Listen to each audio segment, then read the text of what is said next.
There are places in the world where time no longer moves in straight lines, where the wind carries old songs, and the soil remembers the touch of kings long gone. Among such places is Albion, the ancient name of the island we now call Britain, a land wrapped in mists and murmurs, where the dawn drifts softly over rolling hills, and the twilight lingers like a promise never quite forgotten. If you listen closely, as the first raindrops kiss the leaves or the waves reach for the cliffs, you might hear it, the faint echo of a harp, the rustle of armor, the whisper of a name carried across centuries. Arthur. Tonight, let us wander into that whisper, not as warriors or historians, but as dreamers seeking peace in an old story. For this is not a tale of conquest or battle. It is the slow unfolding of destiny, told in quiet breaths, a journey through light and legend, guided by kindness and courage. Let your heart slow, and your mind drift gently into the mists of Albion. Long before towers pierced the sky or steel carved kingdoms, the land itself was still young, a quilt of forest and meadow stitched by rivers of silver light. People lived close to the earth then. They rose with the sun and slept when the stars began their watch. In those days, the world was half awake, half dreaming, and in the spaces between those dreams, magic moved as gently as the tide. The druids spoke to the wind, and the stones themselves seemed to hum with meaning. They said that every river had a spirit, every hill a heart, and that the future of the land rested not in swords, but in the balance between men and nature, between faith and fate. It was from this harmony that legends were born, not loud, but slow and shimmering, like moonlight through fog. And among all the tales that ever rose from these mists, none has lingered as long or as lovingly as that of the once and future king. Arthur's story does not begin with a crown. It begins with silence, a still night heavy with stars. Far to the west, where the sea folds itself around Cornwall's cliffs, a storm was brewing. But before the first thunder rolled, a single candle flickered in a stone chamber, and a prophecy stirred. A man stood before that candle, robed in gray, eyes as old as the dawn. He was Merlin, the wise one. Some said he was born of the wind, others that he was the bridge between worlds. He watched the flame dance and whispered to it softly, as though to an old friend, for he had seen what was coming, a time when the land would tear itself apart, when kings would fall, and hope would be scattered like leaves in winter. And yet, beyond the sorrow, he glimpsed a light, a child not yet born, who would bring peace to the restless isle. His name will be Arthur, he murmured, his voice low and steady, and the candle's flame bent toward him, as though bowing to truth. Outside, the storm began to rise. Winds tangled through the heather, waves climbed the cliffs, and in the heart of Tintagel Castle, a child's cry pierced the night. That sound, so small and pure, drifted through the tempest like a spark through darkness. It was the first breath of destiny, a sound that would one day echo through centuries. But for now, the world slept on, unaware that a king had been born. As the years passed, the boy grew quietly under the care of Sir Ector, a kindly noble who raised him as his own. Arthur did not yet know who he was. He learned to ride, to read, to listen to the wind. He was gentle, thoughtful, and loved the company of birds more than the noise of men.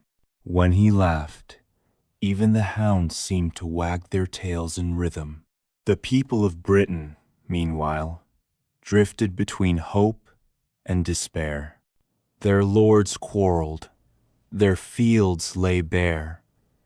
Each small kingdom clung to its own crown, and none could unite the rest. But in the quiet corners of the countryside, where hearth fires still glowed and mothers still hummed old songs, they whispered of a time to come, of a king chosen not by birth, but by fate. And somewhere, in a forgotten courtyard overgrown with ivy and peace, an old sword waited. It rested upon a block of white stone, cool and unmoving. No one knew who had placed it there, or how. Upon its blade were etched ancient runes, worn smooth by wind and time. At dawn, when the mist rolled low, sunlight would sometimes find it, and for a brief, breathless moment, it would shine. The people came to see it, one by one. They tugged at its hilt with grunts and pride, with songs and laughter. But the sword did not stir. Years passed, and the stone became a place of silence. Only the birds lingered, and even they seemed to watch it with respect. If you close your eyes now, you might almost see it. A quiet field in winter light, the grass silvered with frost, children's laughter fading in the distance, the hum of life far away. And at the center, that sword gleaming faintly, waiting not for strength, but for purity of heart. Destiny, after all, does not shout, it waits. And so did the sword, through seasons and storms, until the day a young boy chasing his friend's shadow would stumble upon it, a boy with gentle eyes and a courage he did not yet know he possessed. But that part of the story will come later.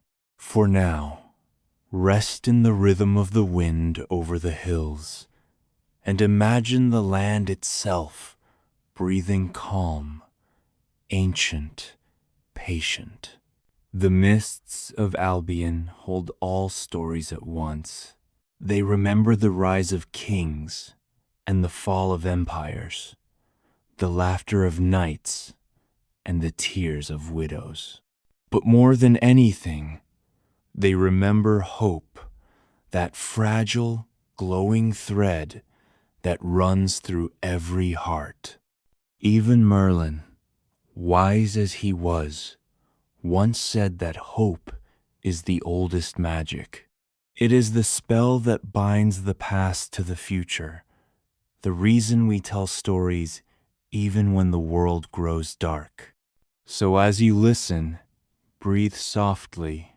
Feel the candlelight flicker. Let the tale unfold, not as history, but as dream, where the stars move slowly and the earth itself seems to hum a lullaby. They say that in those ancient days, before Camelot, the forests stretched unbroken from coast to coast. Oaks older than memory towered above mossy ground, their roots drinking from hidden springs. Wolves howled in the valleys, and stags watched from the ferns, their antlers catching the last light of dusk. It was in such a forest that Merlin often walked, leaning on his staff, his cloak heavy with dew. He spoke to no one, yet the world seemed to listen. The trees swayed as he passed, the air warming around him. Sometimes he would stop beside a stream and whisper names to the water, names of those yet to come, names that would one day shape the fate of kingdoms. When he looked into the ripples, he could see glimpses of what might be. A sword gleaming in sunlight, a castle rising above clouds, and a young man's hand trembling as he held destiny itself. He smiled then, faintly, because he knew that even the greatest stories begin with stillness. Night deepened over the hills. Somewhere, an owl called, and in the quiet, Merlin raised his face to the stars and whispered, "Soon." The wind carried the word eastward, over rivers and stones, across the sleeping countryside. It brushed the rooftops of villages and the sails of boats. And though no one heard it, the world seemed to exhale in answer, for the time of kings was drawing near.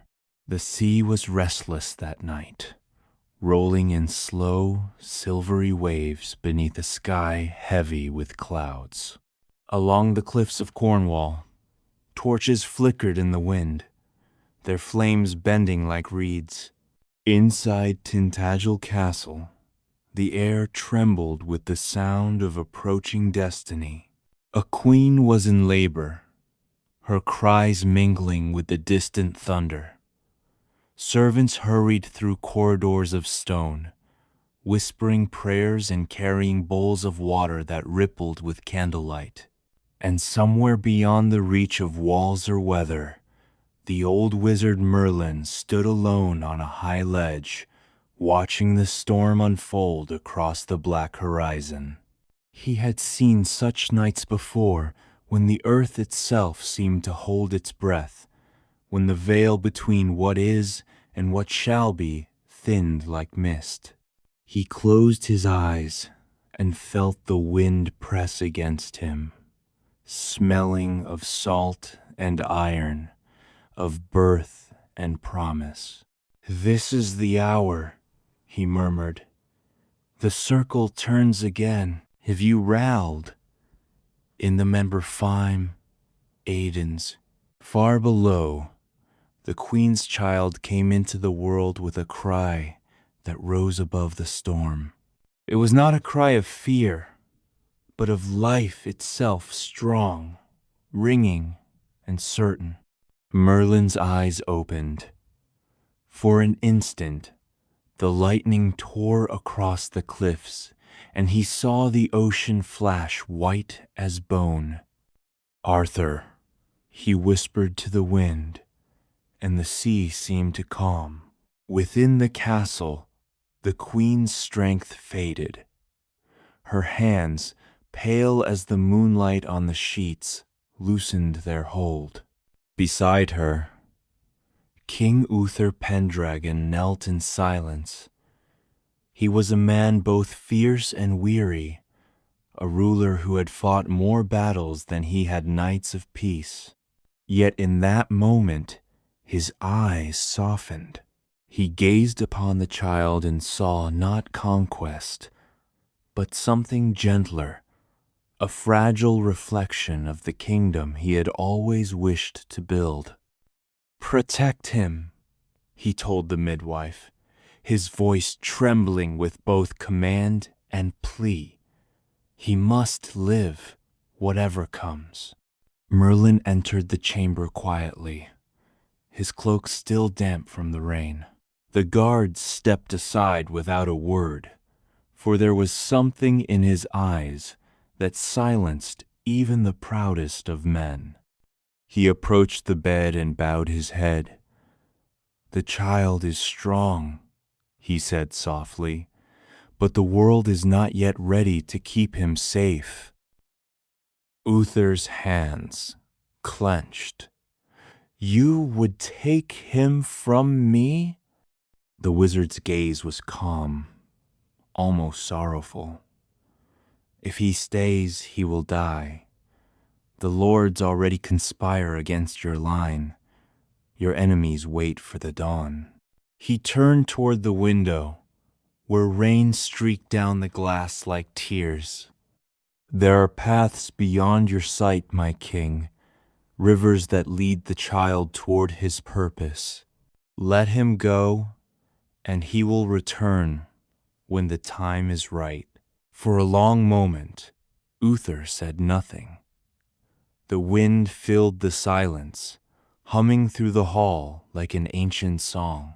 Then, with the heavy heart of a father who loved too late, he nodded. Take him, he said. Take him, and may the gods forgive me. So it was that Merlin carried the newborn from the castle before dawn, wrapped in linen as soft as the clouds themselves. The rain had gentled into mist, and the sea below murmured like a lullaby. Merlin rode through the dark hills, his horse steady beneath him, the child resting against his chest. As he traveled, he spoke softly to the boy, not in the language of men, but in the old tongue of the world. He told him of the rivers and the stones, of the sleeping forests and the stars that had watched since the beginning of time. He told him that power is nothing without mercy, that courage blooms not in war, but in kindness. The child listened, breathing in rhythm with the world around him. And though he could not yet understand, the earth seemed to listen too. By the time dawn broke, they had reached a valley blanketed in fog. There stood the house of Sir Ector, a noble knight of gentle soul, who had long wished for another son. When Merlin arrived at his gate, Ector greeted him without fear. He had seen the wizard before in dreams, always arriving at moments when the heart must choose. This child, Merlin said, will bring peace to a land that has forgotten what peace feels like.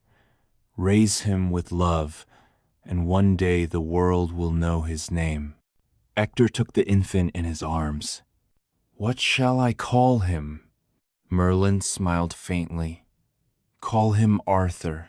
Then, without another word, he turned and disappeared into the mist, leaving behind the faint scent of rain and rosemary. Years drifted by like leaves on a stream. The boy grew strong, with hair the color of autumn wheat and eyes that caught the light of morning. He tended horses, fetched water, and helped his foster brother Kay in his training. He was quick to laugh, quicker still to forgive. Though he knew nothing of his birth, there was something about him that drew the respect of all who met him. Even the old hounds would follow him through the fields, their tails wagging as if they too sensed the quiet grace in his steps. At times he would stand at the edge of the woods and gaze into the trees, feeling as though someone unseen watched him kindly from within. Perhaps it was Merlin, unseen yet ever near, ensuring that destiny's current did not stray. The kingdom beyond their fields, however, was not so peaceful. Since the death of King Uther, the land had fractured. Noblemen fought over thrones like wolves over bones, and the common folk prayed each night for a ruler who might bring order once more. The old tales spoke of a sign that would appear a sword, they said, that none could draw except the rightful king. So, in the heart of London, where the ruins of Rome still held whispers of ancient glory, a great stone appeared. No one saw who placed it there, but when dawn came, the people found it glimmering with frost. And rising from the stone was a sword of such beauty that even the morning sun seemed pale beside it. Upon its hilt was carved a simple inscription: "Whoso pulleth out this sword from this stone and anvil is rightwise king born of all England." Crowds gathered, murmuring prayers and disbelief. Knight after knight stepped forward, each confident, each defeated. The sword did not move. Days became weeks, and the stone grew cold beneath the snow. Only a few still came to see it, mothers with children, old men who remembered better times. They would stand in silence, hoping, listening to the wind that swept through the square like the sigh of the world itself. And in another corner of the realm, young Arthur lived his days in peace, unaware that the world was holding its breath for him. He rose with the dawn to tend the stables, his hands rough from work, but his spirit untroubled. He loved the small things, the sparkle of frost on the trough, the warmth of bread from the hearth, the sound of Kay's laughter echoing through the yard. Sometimes, at twilight, he would lie on the grass and watch the stars come out one by one. He wondered what they saw, these ancient lights that had watched every birth and ending. He did not know that one of them, brighter than all the rest, had begun to move slowly across the sky, as though keeping watch just for him. Merlin, too, watched. From a distance, hidden within his solitude, he followed the boy's life as the river follows the mountain's path. He saw in Arthur not pride, but patience, not ambition, but heart. The world was readying itself, and so was the child who would one day hold its fate. In time, the winds would change. Winter would give way to spring, and the young squire, in search of a misplaced sword for his brother's tournament, would stumble upon a forgotten stone in a silent square. But for now, the world rested, the boy dreamed, and the mists of Albion drifted peacefully across sleeping fields. For the story of kings is not born in thunder or fire. It begins, always, in quiet hearts, and in the smallest moments when destiny leans close and whispers, soon. Morning broke over the quiet town like a breath of silver mist. The bells of the nearby abbey tolled softly, each note floating into the air and fading among the rooftops. In the square, where the frost still clung to the cobblestones, the sword waited patient, gleaming faintly beneath the pale winter light. It had stood there through snow and rain, through hope and disappointment. The people had almost stopped believing, yet the sword did not sleep. It listened. It felt the pulse of the land, the tremor of every footstep that passed nearby, the sighs of those who longed for peace, and somewhere far beyond, the quiet heartbeat of destiny drew nearer. In a small cottage at the edge of the woods, a boy named Arthur woke to the sound of his brother calling, "Arthur, up, you dreamer! We'll be late for the tournament. Arthur blinked against the golden light that filtered through the shutters. He had fallen asleep by the fire again, a book still open on his knees. It was a tale of old heroes and noble deeds, stories he loved, though he never imagined one would one day bear his name. He stretched, yawned, and hurried to prepare Kay's armor, which gleamed in the light like a promise. The day ahead was important. Kay was to compete among the knights of London, and Arthur's task was to serve him well. He moved quickly, fastening straps and buckles, all the while humming softly to himself. The melody drifted through the house, mingling with the smell of wood smoke and fresh bread. Outside, the air was crisp and alive with the chatter of travelers heading to the city. Arthur helped Kay mount his horse, then swung himself onto a smaller one, his cloak trailing lightly behind. As they rode, the trees whispered overhead, their branches bending slightly, as though bowing to something unseen. The journey to London was long but peaceful. They passed villages where smoke rose lazily from chimneys, fields where crows watched from the hedges, and streams that glittered like silver ribbons. At one bend in the road, an old woman offered them water from a well. When Arthur thanked her, she smiled in a way that made him pause. "Kindness sits well upon you, child," she said. "Keep it close, you'll need it soon." He didn't understand, but her words stayed with him, echoing softly in his thoughts as the miles passed. By the time they reached the city gates, the sun hung low, turning the sky to bronze. Tents had been raised along the fields, and banners rippled in the wind.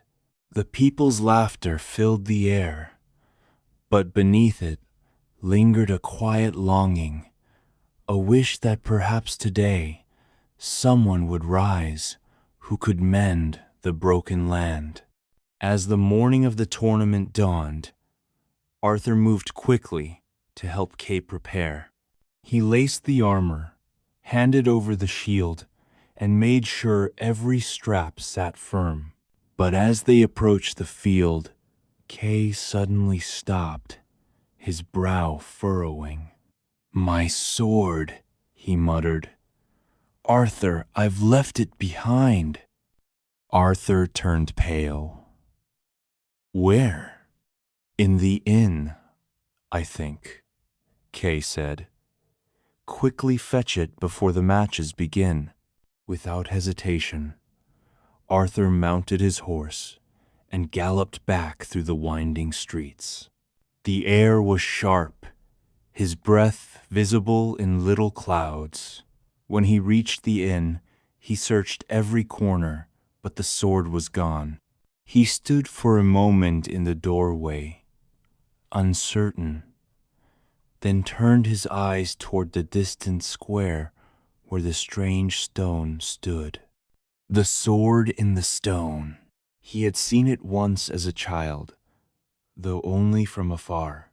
Now, as he approached, the morning light broke through the clouds and caught upon its hilt, sending a faint shimmer across the stones.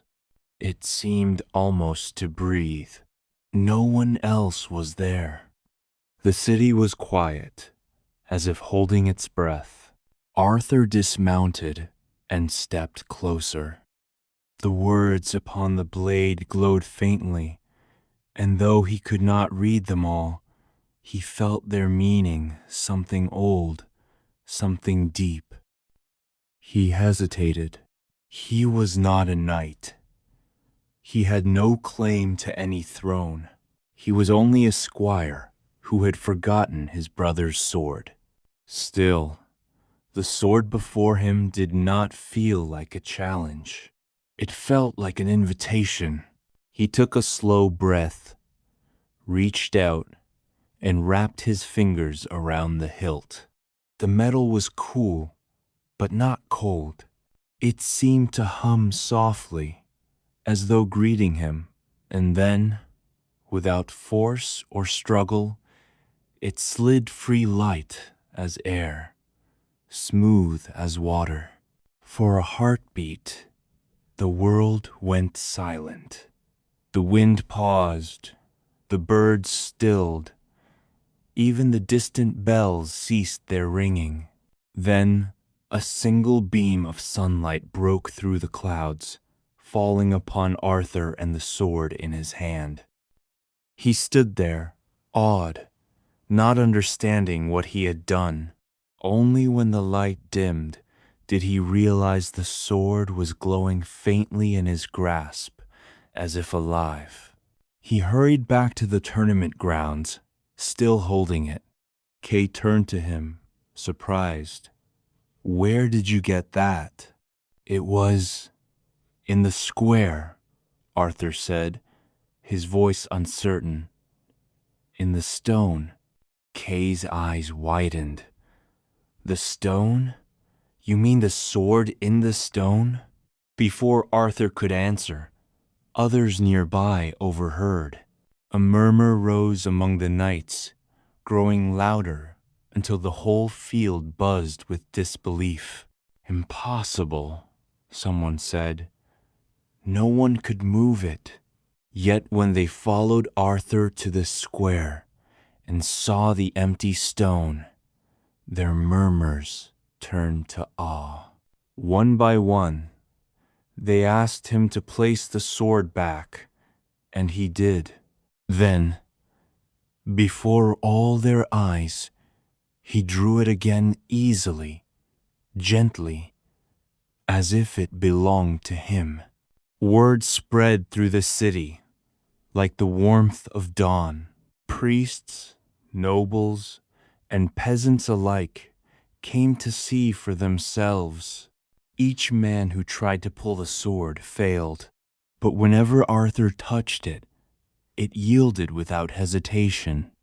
The archbishop himself declared it a sign. "Behold," he said softly, "the rightful king has been revealed." Arthur stood in the center of the crowd, uncertain and humble. He looked down at the sword, its blade reflecting the faces around him, faces filled not with fear or envy, but wonder. He felt no pride, only peace. The sword, he thought, was not a gift of power, but of purpose. In that moment, the sky broke open, and a warm rain began to fall. It pattered on helmets, on cloaks, on the stone itself. Some called it blessing. Others simply closed their eyes and let it wash over them, as though the land itself had exhaled at last. Later, as twilight settled over the fields, Arthur knelt beside Merlin, who had appeared once more at the edge of the square. The old wizard smiled faintly, his eyes like weathered stone. "So," he said, "the sword has chosen." Arthur lowered his head. "I don't understand. I'm no king." Merlin placed a hand on his shoulder. "That is why you are worthy." He gestured to the horizon, where the last light glowed over the hills. "The blade you hold is not for conquest, but for harmony. It was forged from more than metal. It was born of the hope of this land. And now it answers to you." Arthur looked at the sword again. In its reflection, he saw not himself, but the faces of those who waited for peace, the weary, the hungry, the kind. He whispered softly, "Then I will serve them." That night, The people lit torches across the valley. Their flames moved like stars come down to earth, flickering in the rain. There was no shouting, no fanfare, only quiet joy, the kind that rises from the soul like a prayer finally answered. And high above them all, Merlin watched as the mist gathered around the young boy who had drawn destiny from stone. He knew that the path ahead would not always be gentle, but in that moment, the world was at peace. The rivers gleamed, the hills seemed to breathe, and even the sword itself rested easy in its sheath. For in the heart of Albion, where myth and memory meet, a king had been found not by might, but by grace. Spring came softly to the land of Albion. After the long hush of winter, the hills began to breathe again. Wildflowers opened beneath the hooves of passing horses, and the air shimmered with the hum of bees. In villages and valleys, bells rang in harmony, calling the people to witness something they had long prayed for, a crowning, not of conquest, but of hope. The boy who had drawn the sword now stood before them, his brow kissed by sunlight and wind. Around him gathered knights, lords, and humble folk, all touched by the quiet certainty that the days of discord were ending. The archbishop placed a golden circlet upon Arthur's head, its glow soft as morning light on dew. "Long live the king," the people murmured, not in thunderous cheer, but in reverent unison. And Arthur, still barely a man, bowed low before them. "I will not be your master," he said gently, "but your servant. The sword I bear was given not for power, but for peace. May this land be one, as the rivers are one with the sea." A hush followed the kind of silence that lingers after prayer. Then a breeze stirred, carrying petals through the air, and somewhere far away a skylark began to sing. In the days that followed, Arthur sought to rebuild what war had broken. He rode from town to town, not in grand procession, but with only a few companions. He listened to farmers in the fields, to mothers at their hearths, to monks tending their gardens. He listened more than he spoke, and the people began to feel something they had not felt in generations. Safety. Where once had stood ruins, they built again. Where hearts had been divided, they healed. Arthur's kindness spread quietly, like sunlight through mist. Still, he was young, and there were nights when doubt crept in like fog. He would sit by his fire, the sword resting beside him, and stare into the flames. "Am I truly the one this land needs?" he would whisper. And always, from the shadows, Merlin would answer softly, "The land chose you, Arthur. All you must do is love it well." It was Merlin who guided him to a certain high plain where the grass rippled like silk under the wind. From that place, one could see far and wide forests to the north, rivers glinting in the east, and distant hills that caught the evening light like sleeping giants. "This," Merlin said, his staff pointing to the horizon, "is where your dream shall stand." Arthur dismounted, feeling the breath of the wind on his face. "What dream?" "Camelot," Merlin replied simply. "A haven for the just, a beacon for the lost, a place where knights may gather not for glory, but for honor, a place where peace shall dwell. Arthur stood for a long moment, imagining towers of white stone rising from this field, banners fluttering like wings. And in that vision, he felt his heart grow steady. Yes, he whispered, Camelot. The building took years, but time in those days flowed softly, like a song unhurried. Men and women came from every corner of the kingdom, each bringing something of themselves, a skill, a stone, a prayer. The sound of chisels and laughter filled the air. Merlin walked among them, offering quiet wisdom when quarrels arose, reminding them that they were not merely building walls, but weaving a dream. When the first towers reached toward the clouds, Arthur climbed the scaffolds himself. He touched the cool stone and smiled.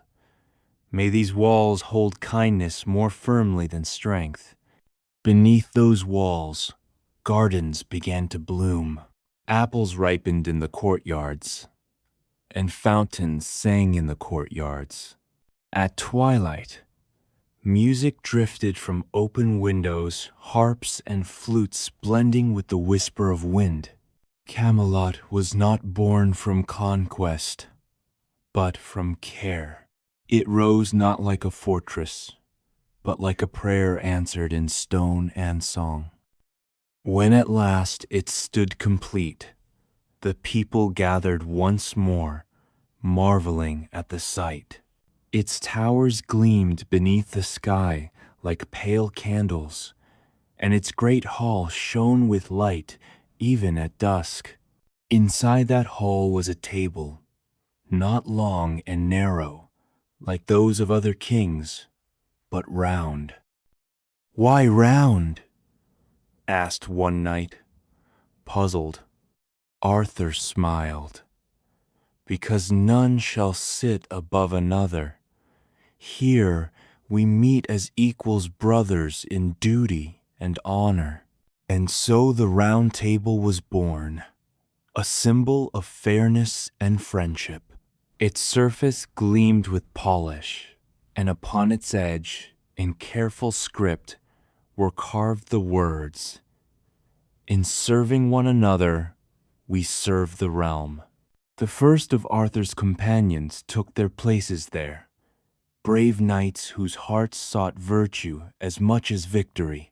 Among them were Sir Kay, his foster brother, loyal and proud, Sir Gawain, whose laughter brightened even the darkest day, and Sir Lancelot, the gallant and gentle soul who would one day carry both light and sorrow into Camelot's heart.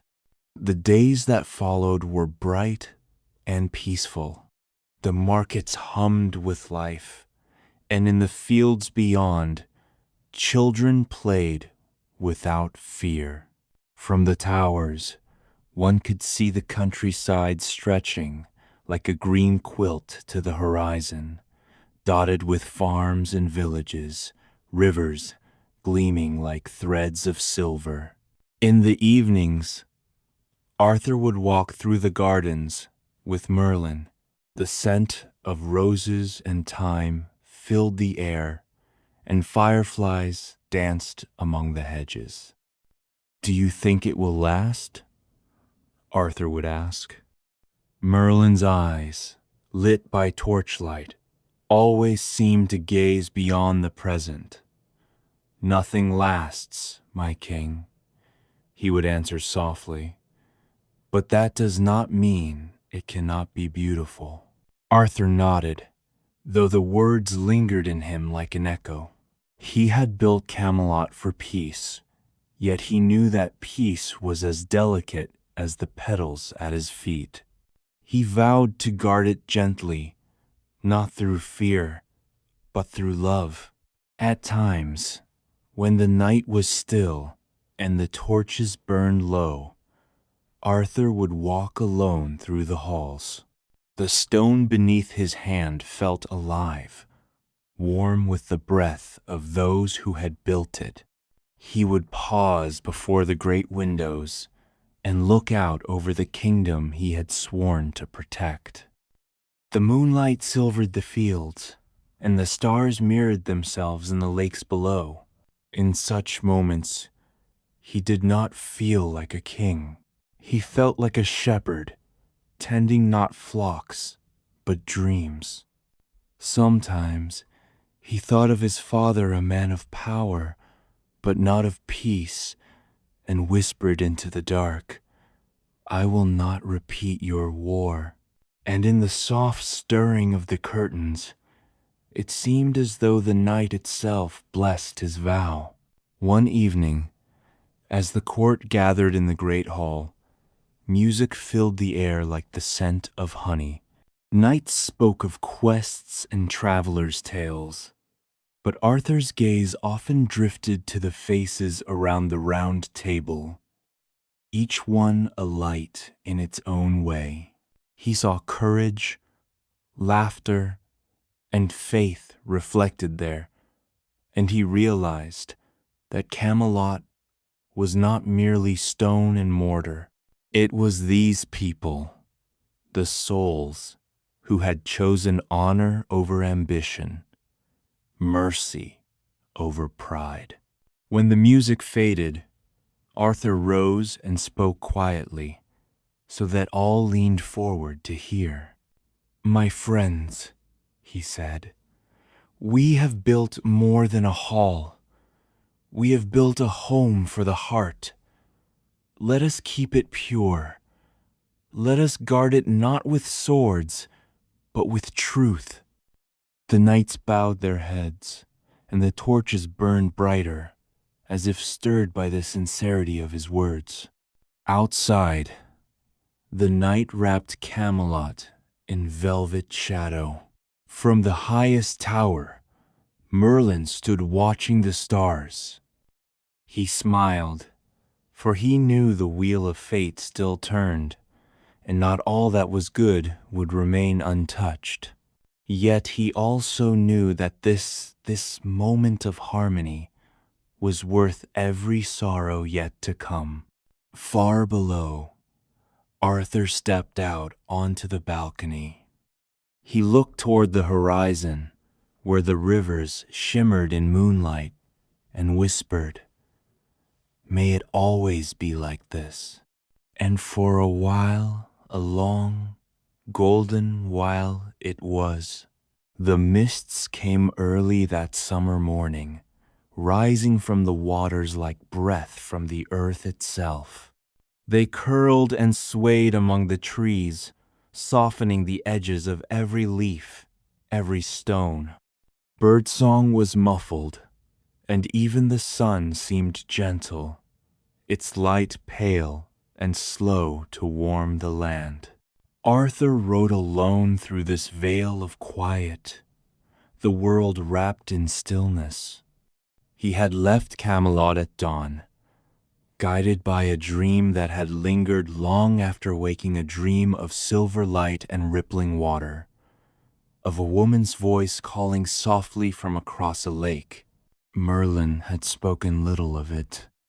"Follow the mist," he had said. "It will take you where you are meant to go." So Arthur followed, through the whispering woods and down the winding paths, until the trees opened onto a great body of water, smooth as glass and silver as dawn. No birds sang here. The air itself seemed to hum, as if listening. Arthur dismounted, letting his horse graze among the reeds. He walked to the water's edge and gazed across its surface. The reflection of the sky trembled, and for a moment he thought he saw something move beneath. A ripple spread outward, slow and perfect. Then, from the heart of the lake, the mist parted, revealing a figure rising from the water. She was neither young nor old, but eternal. Her hair flowed like moonlight. Her eyes held the calm of centuries. She moved with the ease of the tide, her gown shimmering like liquid pearl. Arthur bowed instinctively. "Are you the Lady of the Lake?" Her voice came softly, as if carried by the wind rather than spoken. "I am she. I have watched you since the day you drew the sword from the stone." Arthur lowered his gaze. "That sword, I fear I have lost it. It was taken in battle, broken when I defended the weak." The lady smiled faintly, though her eyes were distant. "The sword you lost was but a shadow of the one meant for you." She lifted a hand, and the water stirred. From beneath the surface rose a glimmer of light, first faint, then bright as a star. Slowly, an arm emerged, robed in silver, holding a sword unlike any the world had known. Its blade shone with the brilliance of morning. On its surface danced colors like those of the rainbow seen through rain. The air around it hummed softly, not with power, but with harmony. Arthur stepped forward, the light reflecting across his face. "Is this the weapon of kings?" he asked. The lady's voice was calm, like the movement of water over stone. "It is no weapon, though it may defend. It is a balance between mercy and might, between the mortal and the divine." She extended the sword toward him, the mist parting in slow circles around them. "This is Excalibur," she said. "Take it, Arthur of Camelot, and let your heart guide your hand." Arthur reached out. When his fingers touched the hilt, he felt warmth, not heat, but life. It flowed through him, as though the very breath of the land entered his veins. In that instant, the world seemed to pause. Every leaf, every drop of dew, every sound of wind, holding still in reverence. He drew the sword from her grasp, and the light deepened. For a heartbeat, it illuminated the lake, the trees, the sky, even the distant hills, as though dawn itself had descended to bless him. When the light faded, the lady regarded him with eyes as deep as the water she ruled. "Guard it well," she said. "Its edge will never dull while you remain true. But remember, it is not the blade that keeps its power. It is the hand that wields it in wisdom." Arthur bowed deeply. "I will remember." The lady smiled, a gesture filled with both sorrow and peace. "When the time comes, return it to the water. All that is born of the lake must one day return to it." Before he could answer, she sank slowly beneath the surface, her form dissolving into ripples and light. In moments, only the reflection of the sky remained. Arthur stood for a long while, the sword heavy yet gentle in his hands. It gleamed faintly even in shadow, as though alive with purpose. When he finally turned back toward the forest, the mist followed him, curling around his cloak like an unseen blessing. He rode slowly, and with every step, the land seemed to breathe anew. The rivers ran clearer, the grass greener, and the air carried the faint scent of rain and renewal. Somewhere far behind him, the lake lay still, its secret now shared. When Arthur returned to Camelot, the people gathered to greet him. They saw Excalibur and gasped, for its beauty was not of this earth. Even the knights, brave and seasoned, felt their hearts still in awe. Merlin stood at the base of the steps, smiling faintly. "You have been chosen once more," he said. Arthur looked at the sword. "I thought I was already chosen." The old wizard nodded. "You were chosen to lead, but now you are chosen to endure." Arthur did not fully understand, but he sensed the weight of those words. That night, he placed Excalibur beside his bed, where moonlight caught its edge. He slept lightly, dreaming of waves, of shining water, of the lady's calm gaze watching him still. The days that followed were golden ones. With Excalibur by his side, Arthur brought justice to the land. But his justice was never cruel. His rule was gentle, guided by kindness. Disputes were settled not by blade, but by wisdom. Knights rode forth to help the weak, and no voice went unheard in Camelot's halls. At the round table, the sword rested upon its stand, gleaming softly in torchlight. The knights would often look upon it in silence, reminded that their strength was not their own, that they served something greater than pride. At times, when the evening grew still, Arthur would lift the sword and look into its mirrored surface. There, he saw not power, but reflection, the faces of his people, his friends, his land.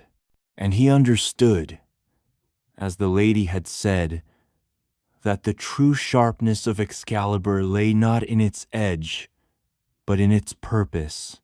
One evening, as the sun sank behind the hills, Arthur and Merlin walked together along the castle's outer wall. The sky was streaked with gold and violet, the air sweet with the scent of apple blossoms. "Excalibur feels alive," Arthur said quietly. "When I hold it, I feel the heartbeat of the world." Merlin nodded. "For this staying, Mender and the Nauter. It was forged when the stars were young, by hands neither wholly mortal nor divine. It carries the memory of creation, the first light that ever touched the waters of the earth. That is why it shines so." Arthur smiled faintly. "Then it belongs not to me, but to all." Merlin's eyes softened. "Yes, you are only its keeper, as we are all keepers of the light we are given." They stood in silence then, watching the sun sink lower until the first stars began to appear. In that twilight stillness, even the distant lake seemed to shimmer in their minds, a mirror of heaven upon the earth. And so, Excalibur became the heart of the legend, the symbol of balance, justice, and grace. When Arthur rode forth with it, the people felt hope rise like dawn. When it rested in its scabbard, peace lingered in the air like the hush before a hymn.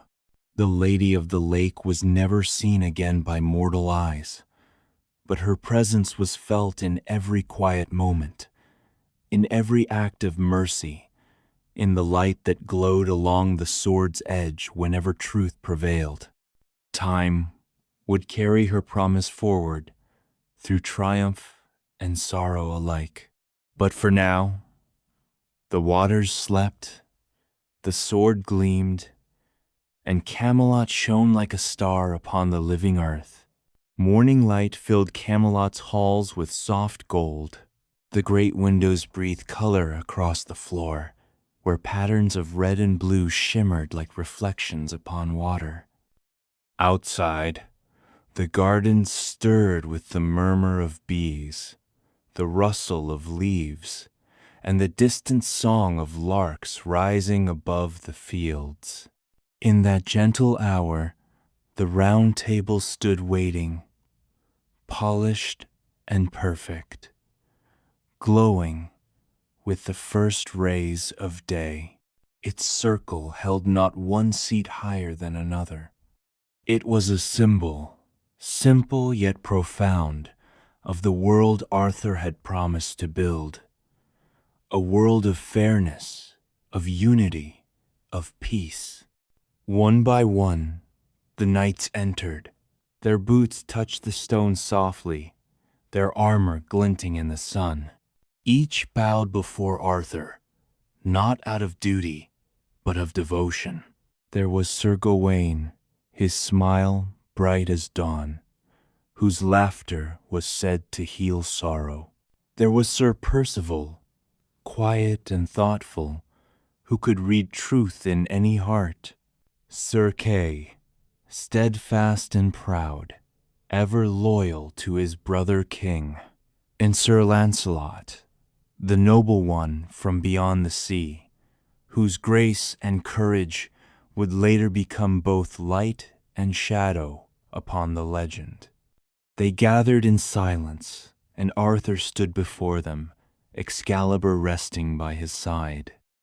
"My friends," he said, his voice low and steady, "we are not gathered to seek glory or gold. The world has known too much of both. We are gathered for honor, for kindness, for the peace of this land." The knights nodded. The torches flickered as though stirred by his words. "We shall ride where there is need," Arthur continued, "and return only when justice has been done. No man shall lift his sword in anger, nor speak with deceit. We shall serve truth as faithfully as we serve one another." He looked at each of them in turn. "And in this circle none shall stand above the rest, not even I." At that, he took his place among them. The crown upon his head caught the light briefly, then faded into the glow shared by all. Merlin, standing near the doorway, smiled faintly. The dream he had foreseen was taking shape not in stone or spell, but in human hearts. Outside, the bells of Camelot rang across the valley. People paused in their work and looked up, smiling, sensing that something sacred had begun. Even the rivers seemed to sing, their waters clear and bright under the afternoon sun. From that day forward, the Knights of the Round Table became the guardians of the realm's peace. They rode not as conquerors, but as healers of a wounded land. Where hunger shadowed the villages, they brought grain. Where fear lingered in the forest paths, they brought protection. They knelt before widows, comforted orphans, and tended to the sick. It was said that wherever they passed, flowers grew in their wake, and the sound of weeping softened into song. And when they returned to Camelot, they sat once more at the table not to boast, but to share. Each told what he had seen, and all listened. For every story mattered equally. In this way, their brotherhood deepened, woven by compassion rather than pride. Sometimes, when the day was done, Arthur would walk among them, his steps quiet on the flagstones. He would listen not to the tales of battle, but to the laughter that followed them. It filled the halls with warmth, a melody sweeter than any song. In those moments, Camelot felt eternal. The air glowed with contentment, and the torches burned as though they too rejoiced in the peace that lingered. At times, the court would host feasts, not lavish or loud, but full of music and light. Harp strings trembled in gentle rhythm, and dancers moved like drifting petals.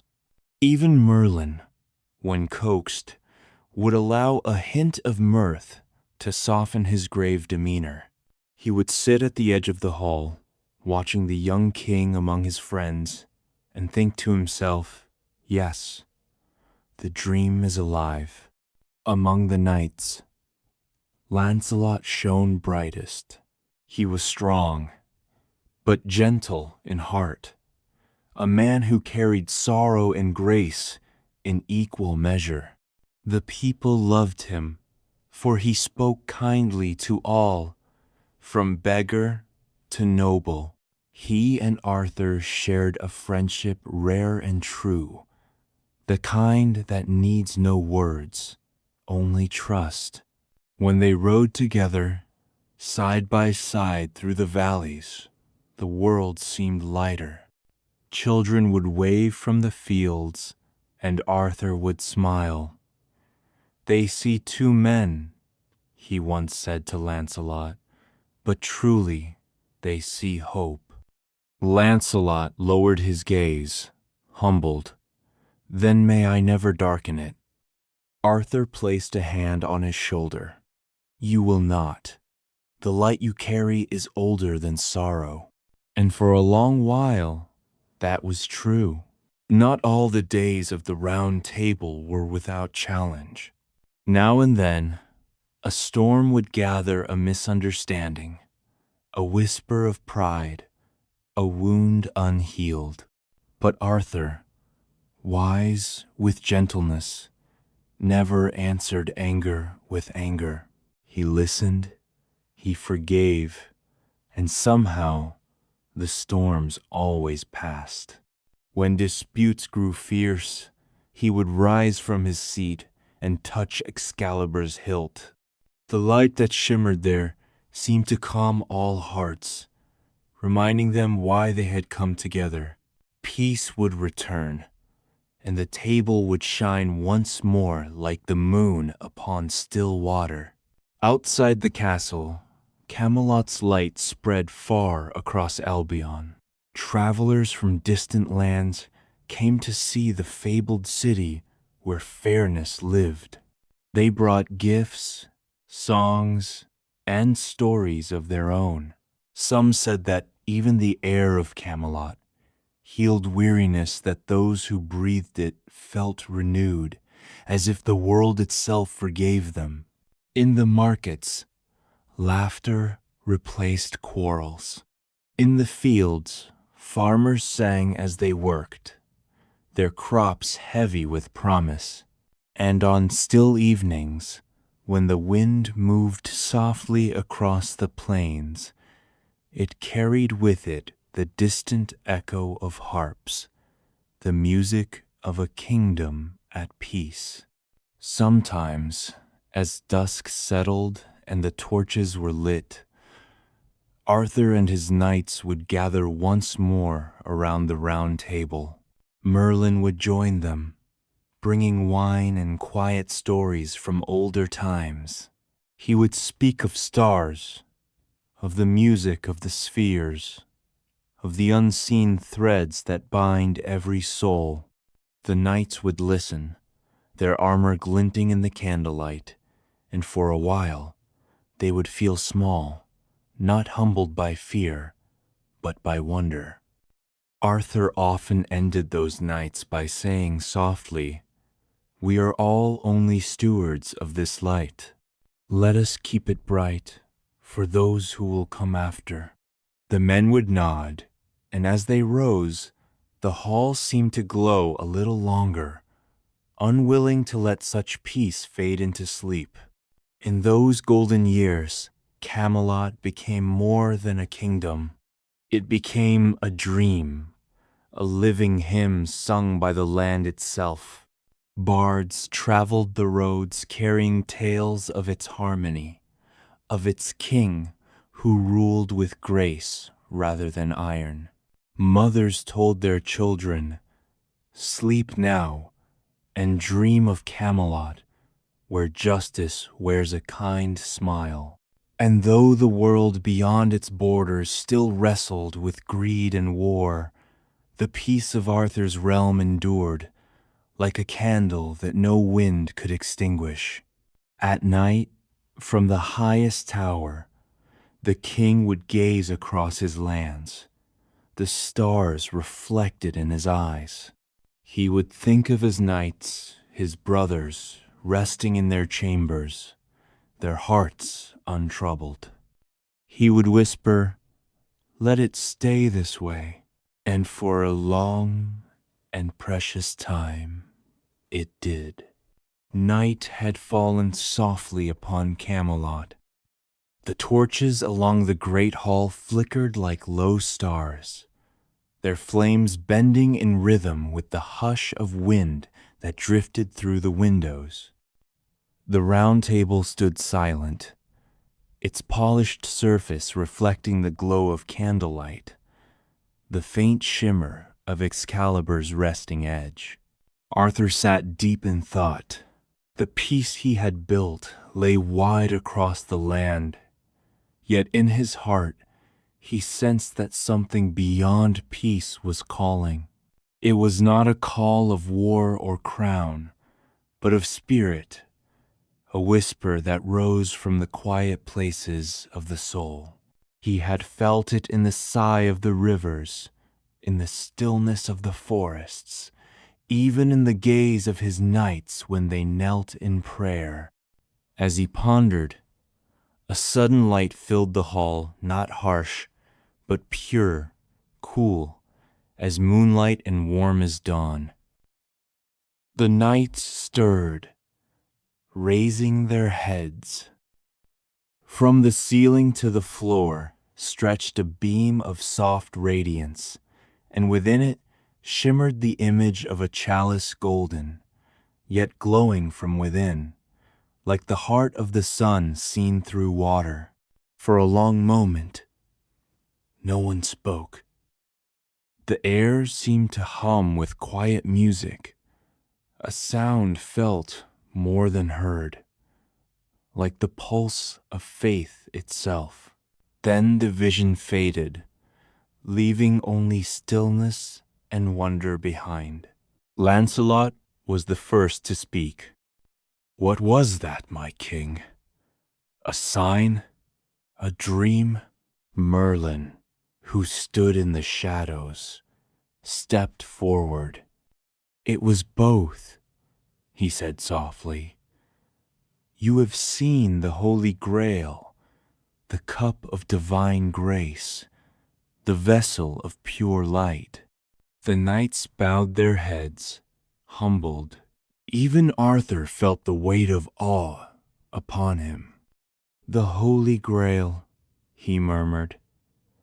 "If such a thing exists upon this earth, what mortal could ever be worthy to find it?" Merlin's eyes reflected the firelight, steady and knowing. "The Grail does not seek the perfect. It calls the pure of heart. It is not hidden by distance, but by the veils men place upon their own souls." That night, the knights could not sleep. They spoke softly among themselves, wondering what it meant, whether it was a summons or merely a gift of vision. When dawn came, they gathered once more around the round table, and each man felt within himself a stirring he could not ignore, a longing not for glory, but for understanding. At last, Sir Galahad rose. He was the youngest among them, yet his eyes shone with a peace older than years. "My lords," he said quietly, "I feel the Grail has called. I will follow its light wherever it leads." Others stood beside him, Percival, pure in spirit, Bors, steadfast and loyal, Lancelot, torn between faith and love. Each vowed to seek the Grail, to walk not in pride, but in humility. Arthur watched them, pride and sorrow mingling in his heart. "You go not as conquerors," he said, "but as pilgrims. May your hearts remain unbroken, even when your paths are lost." Then he lifted Excalibur in blessing, and the knights bowed deeply before their king. When they rose, the sunlight poured through the windows, painting each of them in gold. And with that, they departed, their hooves echoing softly against the stones as the gates of Camelot opened to release them into the world. Their journeys led them far and wide through forests that whispered of forgotten gods, across moors shrouded in eternal mist, along rivers that gleamed like veins of silver beneath the moon. Each knight followed a different road, for the Grail called each by a different name. Sir Percival wandered through lands untouched by man. He spoke with hermits and slept beneath the open sky. In the quiet, he began to hear his own thoughts as clearly as the songs of birds. He learned that faith is not the absence of doubt, but the courage to keep walking despite it. Sir Bors journeyed through famine and fire, giving his food to strangers, his strength to the weak. Each time he shared what little he had, he felt lighter, as though the burdens of the world lifted from his shoulders. Sir Galahad, pure of heart, moved as though guided by unseen hands. He walked into darkness, yet fear never touched him. He crossed a bridge of glass, sailed a sea of mist, and at every trial he prayed not for triumph, but for clarity. Lancelot, meanwhile, struggled with his heart. He rode through forests where mirrors hung from trees, reflecting not his face, but his doubts. He saw the love he bore for Guinevere, a love tender and true, yet shadowed by guilt. And though the Grail called him, he could not yet bear its light. Back in Camelot, Arthur waited. Seasons passed, and news came slowly, a rumor here, a song there. He walked often to the balcony of his hall, gazing at the horizon where his knights had disappeared. "Will they find it?" he once asked Merlin. The old wizard sighed softly. "Perhaps, but perhaps the finding is not the point. Some quests are meant only to purify the heart." Arthur nodded, though sorrow flickered behind his calm. The round table felt emptier without them, its surface gleaming like a lake, waiting for ripples that never came. He missed their laughter, their voices, the music of fellowship that once filled his court. Still, he knew the quest was not born of pride, but of longing, and in that there was beauty. Years passed before any returned. One spring evening, the gates of Camelot opened again, and a weary rider entered Sir Percival, his armor worn, his eyes serene. The court rushed to greet him. "What of the Grail?" Arthur asked softly. Percival bowed his head. "I did not find it, my king, but I found myself. I saw that the Grail is not hidden in the world, but in the heart that dares to love without seeking reward. In the 9, Arthur smiled faintly. Then perhaps you found more than you think. Another year passed, and at last news reached them of Galahad. He had crossed into a land beyond sight, where the air shimmered like starlight and time itself seemed to sleep.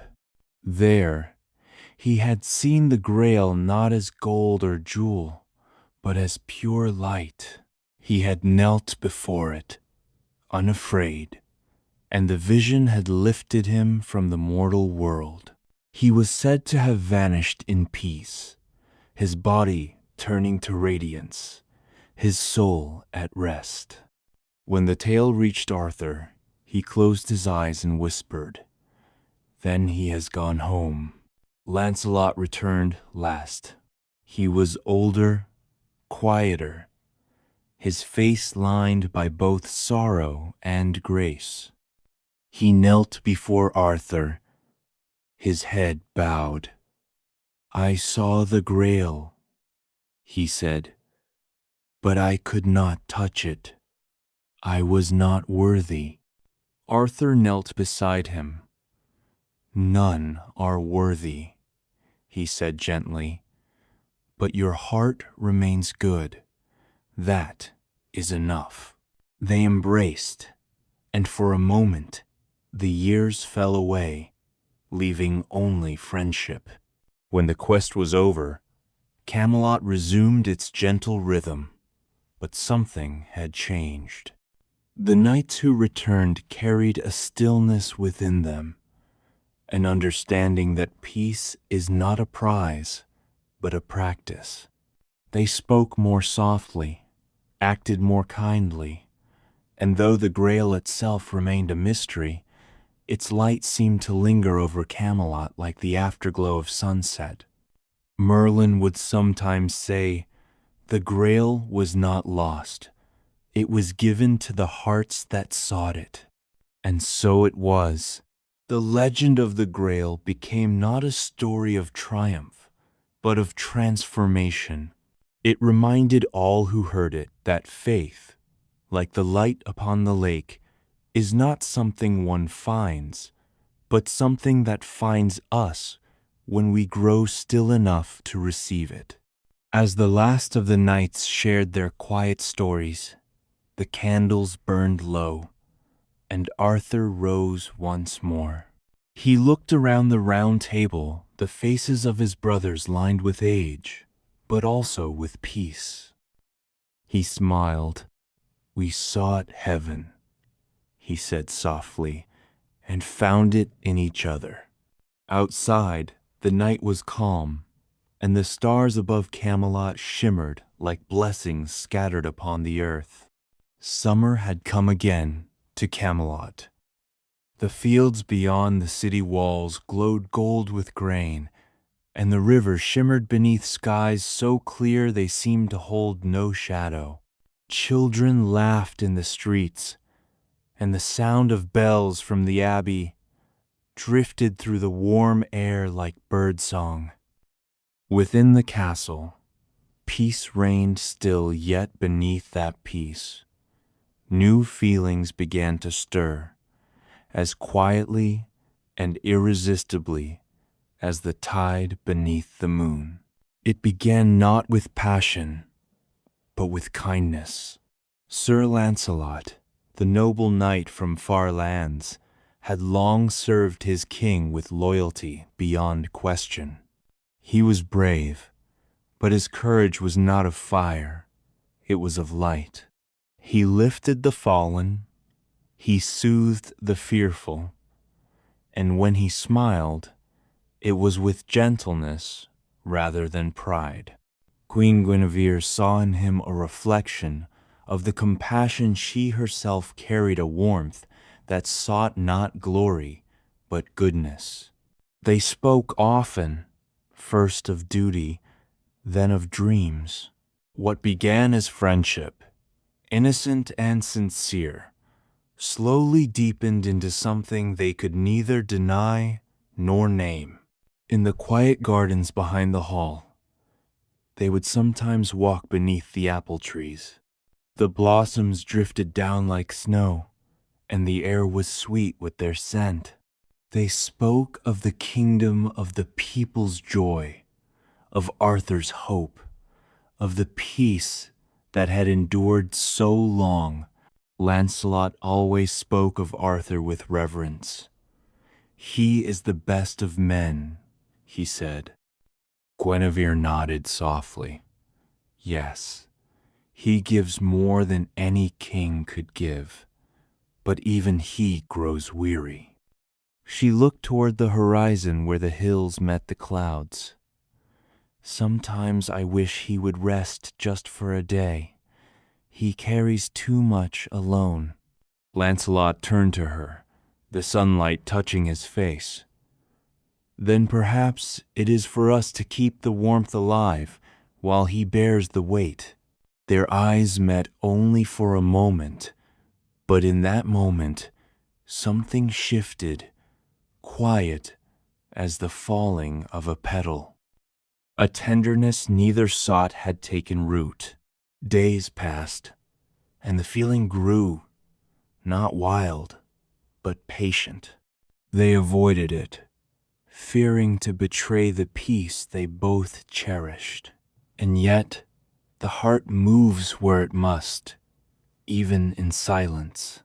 Sometimes, when the court gathered for evening music, Guinevere would feel Lancelot's gaze from across the hall. It was never bold, never spoken, only a reflection of her own thoughts. The harp would play softly, the candles would tremble, and for a heartbeat the world would narrow to two souls who wished only to be good, yet found their hearts wandering toward one another. Arthur, ever kind, saw none of this. He trusted them both, with a heart too pure to suspect. To him, they were his two greatest joys, his dearest friend and his beloved queen, bound to him by affection deeper than duty. But Merlin, who saw beyond what eyes could see, sometimes watched in silence. He loved them all, and because he loved them, sorrow touched his gaze. For he knew that even in the brightest light, shadow will one day stir not from malice, but from the nature of all things that live and love. He said nothing. Even prophets must sometimes let fate speak for itself. There came a time when Lancelot saved the queen from danger. A hunting party had strayed too far into the forest, and Guinevere's horse had startled at the cry of a stag.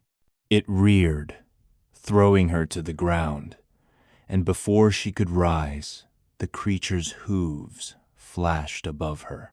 Lancelot, riding close behind, leapt from his saddle and shielded her, taking the blow upon his arm. When the danger passed, she knelt beside him, trembling.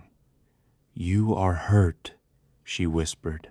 "It is nothing," he said, though blood darkened his sleeve. She tore a strip from her gown and bound the wound herself, her hands shaking.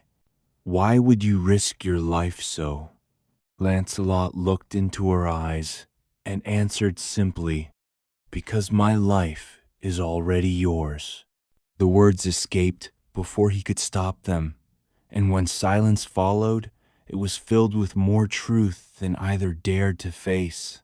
From that day forward, the air between them carried both sweetness and sorrow. They loved not in joy, but in restraint, a love both sacred and forbidden, as soft as moonlight, as fragile as breath. Neither spoke of it again, yet every glance, every pause, carried the weight of what could never be. When Lancelot knelt before the queen to pledge service to her as the highest lady of the court, the hall saw only loyalty. Only the two of them knew the ache that lay beneath. Arthur watched them both with warmth, his trust pure and unguarded. To him, their friendship was the finest reflection of Camelot's harmony, the bond between knight and queen, unmarred by jealousy or deceit. And perhaps it was, for though their hearts trembled with longing, neither sought to betray him. Love, even when forbidden, can be true in its sorrow. But peace, like the surface of a lake, can hold its calm only so long before ripples begin to form. Rumors whispered among those who envied the purity of their bond. A look misread, a kindness misinterpreted, and the soft harmony of Camelot began to shift, ever so slightly, beneath the strain of human hearts. Arthur heard the whispers, but he did not believe them. He trusted too deeply, and his faith, though noble, left him unguarded. Merlin spoke once, gently. Love, even when unspoken, changes all it touches. But Arthur only smiled sadly. Then let it change us toward mercy, not judgment. One evening, as rain tapped softly upon the castle walls, Arthur sat alone with Excalibur beside him. He ran a hand along its blade and saw his reflection wavering there. He thought of Guinevere's gentleness, of Lancelot's steadfastness, and a quiet unease settled in his chest, not jealousy, but a sorrow he could not name. He whispered, "If my heart is ever broken, let it be for love, not hate." Outside, the rain thickened, drumming softly like the heartbeat of the earth. The years that followed were gentle still, but the threads of fate had begun to weave their unseen pattern. Guinevere's laughter grew rarer, Lancelot's smile more subdued. They avoided each other in public, yet every distance between them carried the ache of things unspoken. And though no betrayal had yet come, the rumor of it alone was enough to wound. For sometimes it is not sin that breaks a world apart, but the shadow of it. Merlin felt the change before any could name it. The air around Camelot grew heavy, as though waiting for rain that would not fall. He stood upon the ramparts one twilight and watched the clouds gather over the western hills. "Love," he murmured to the wind, "the most divine and most dangerous of all gifts.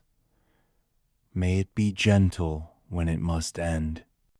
His words drifted unseen through the corridors, brushing past the queen's chamber, where Guinevere sat by her window, eyes upon the distant hills. Far below, in the courtyard, Lancelot walked alone, his armor glinting faintly in the fading light. Though apart, they shared the same silence, that quiet, aching knowing that love had come not to bless or to condemn, but simply to remind them they were human. Yet even sorrow can be beautiful when carried with grace. They never turned bitter, never spoke in anger. Each bore the burden of their hearts with dignity, and though their love would one day shake the very walls of Camelot, in these calm years it remained what it had always been, a tender secret, half a prayer, half a wound.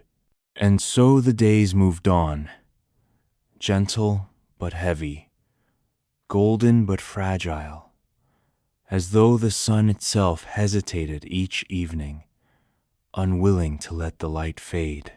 For in the hush before the fall, even the air of Camelot seemed to sigh, remembering how sweetly love can bloom, even when it must never fully live. Autumn came softly to the kingdom. The leaves upon the trees turned to flame and gold, and the air held that faint scent of endings that always follows long peace. The laughter of Camelot still rang in its courtyards, yet beneath it something quieter stirred a restlessness, like the wind before rain. The years of harmony had flowed like a river in sunlight, but even rivers, if they do not change their course, will one day overflow. And so the gentle dream began to bend beneath the weight of its own perfection. Arthur, once radiant with certainty, had grown thoughtful. He would often walk alone through the gardens at dusk, his steps slow, his gaze distant. The roses still bloomed, but their scent felt bittersweet. He sensed that something, though unseen, had shifted in the air around him. Merlin, ever watchful, stood by him one evening beneath the falling leaves. "The wind grows cold," the wizard said. Arthur nodded. "I feel it too, but I do not know from where it blows." Merlin looked at him with quiet sadness. "Every light casts a shadow, my king, even Camelot. It was not betrayal that broke the spell, but suspicion." Whispers had grown into murmurs, murmurs into words spoken aloud. In the corners of the court, eyes turned toward Lancelot and Guinevere, and where once there had been reverence, now there was doubt. Neither the queen nor the knight had done wrong, or if they had, it was only in their hearts, where love had taken root without permission. But in the world of men, truth matters less than the story told of it. One winter's night, a jealous noble Mordred, Arthur's nephew, spoke what others only dared to think. He was young, clever, and sharp as ice, with a smile that did not reach his eyes. He bowed before Arthur and said, "My king, there are things whispered in the dark that should not be ignored. His working is a 9, in first in the scry back." Arthur looked at him wearily. "Speak plainly, Mordred. I have no patience for shadows."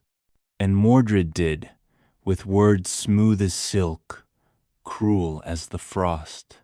When he finished, the hall was still. Arthur's hands tightened upon the arms of his chair. "You speak of treason," he said. "I speak of truth," Mordred replied. "But truth, in the mouths of the cruel, can wound more deeply than lies." That night, Arthur could not sleep. He stood before the window, the moon casting long light across the floor. The stars above Camelot seemed farther than before, as though they too had drawn away. When morning came, he summoned Lancelot.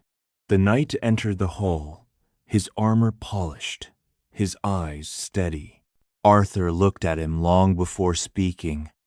"My friend," he said quietly, "I have heard things I wish I had not heard." Lancelot bowed his head. "My king, I have nothing to hide except sorrow." Arthur studied him. "Do you love her?"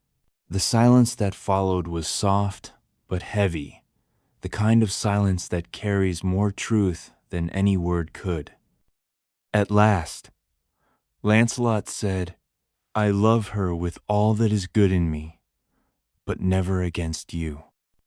Arthur closed his eyes. Then the wound is deeper than I feared. Guinevere was brought before the court. The knights who once adored her now looked away, their hearts torn between loyalty and pity. She stood tall, her face calm, her voice barely more than a whisper.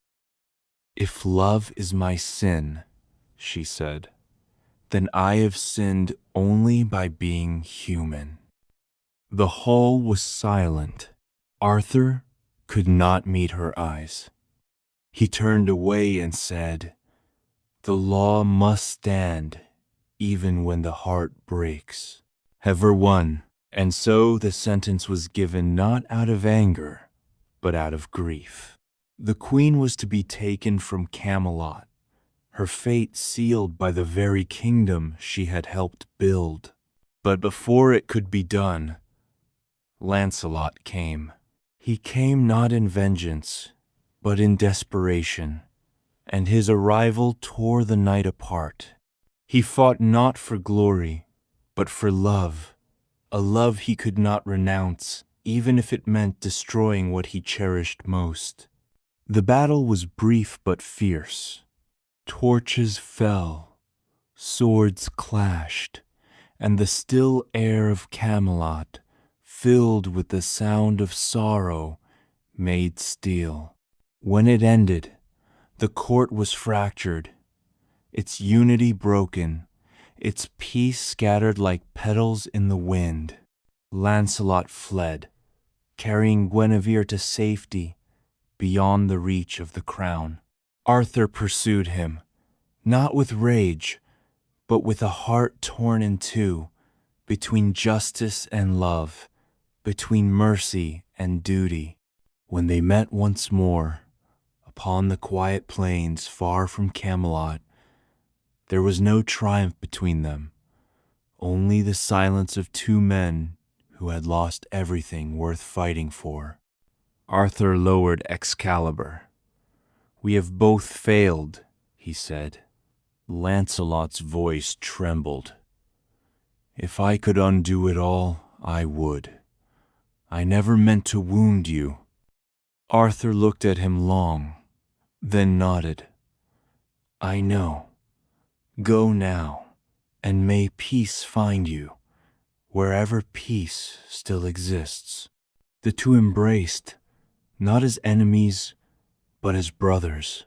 When Lancelot rode away into the mist, Arthur watched until the last sound of hoofbeats faded into silence. He returned to Camelot to find it changed. The banners still fluttered, but without color.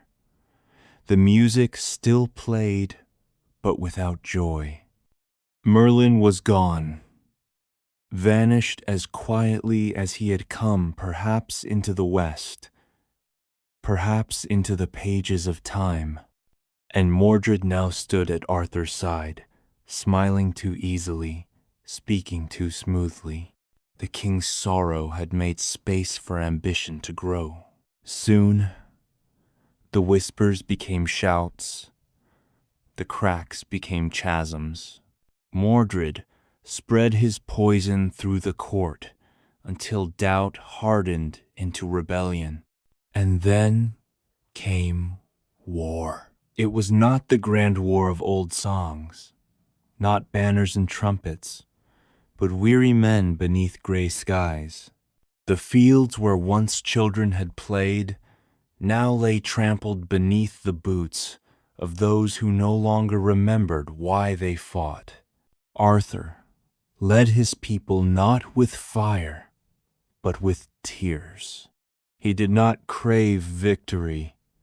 He only wished to end the suffering. Yet fate, like the tide, cannot be stopped. The last battle came at Camelot, a valley veiled in mist. The sun rose pale that morning, and the ground was wet with dew that would soon be blood. Arthur rode among his men, his voice calm, though his heart was breaking. "This day," he said, "is not for vengeance, but for closure. We fight not against one another, but against the shadow that has fallen upon us all." When the horn sounded, the world seemed to hold its breath. The battle unfolded like a storm seen from afar, slow, echoing, inevitable. Steel met steel. Shouts broke the air, and the earth itself seemed to tremble beneath the weight of sorrow. Arthur met Mordred upon the field at last. Their eyes, the same color of old blood and sky, met in silence. "This is how it ends, uncle," Mordred said softly, almost kindly. The dream was too bright to last. Arthur raised Excalibur. Perhaps, but even a dying light is still light. Their swords clashed once, twice, and then came stillness. When the mist cleared, Mordred lay fallen, and Arthur stood wounded beside him, Excalibur slipping from his hand. Around them, the battle faded into quiet. The air smelled of rain and iron. Arthur sank to his knees, looking toward the horizon where the sun struggled through the clouds. He whispered, "Camelot," and his voice broke like a wave against stone. A knight found him and wept, but Arthur smiled faintly. "Do not grieve," he said. "All things that live must rest, even dreams." The wind rose, carrying his words across the empty field, across rivers and forests, all the way to Camelot, where the last petals of autumn fell from the trees like farewell kisses. And as the sun set upon that sorrowful day, the mists of Albion returned once more, drifting low and slow across the land, wrapping everything in silence. The age of kings was over, but somewhere, beyond sight, the promise of dawn still shimmered. Dusk settled over Camlan like a mantle of muted gold.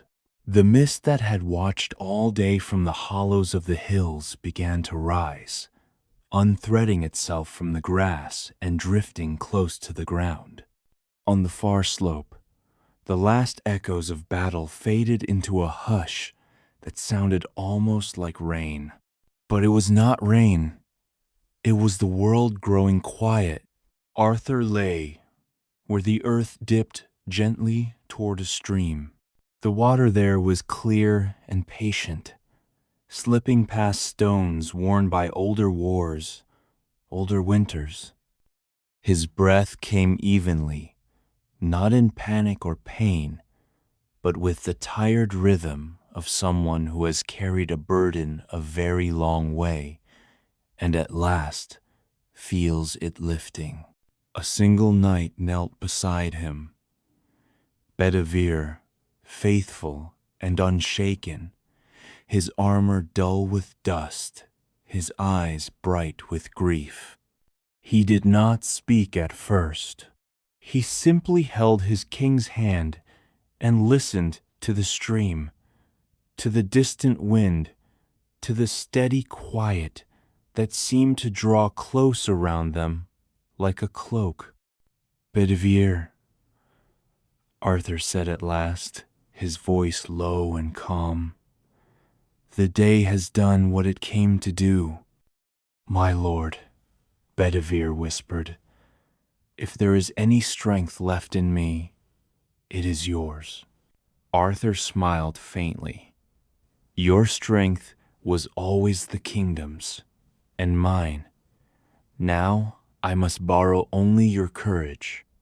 He lifted his gaze toward the dimming sky. "Excalibur," he said, as though speaking to an old friend, It was never mine to keep. Bedivere bowed his head.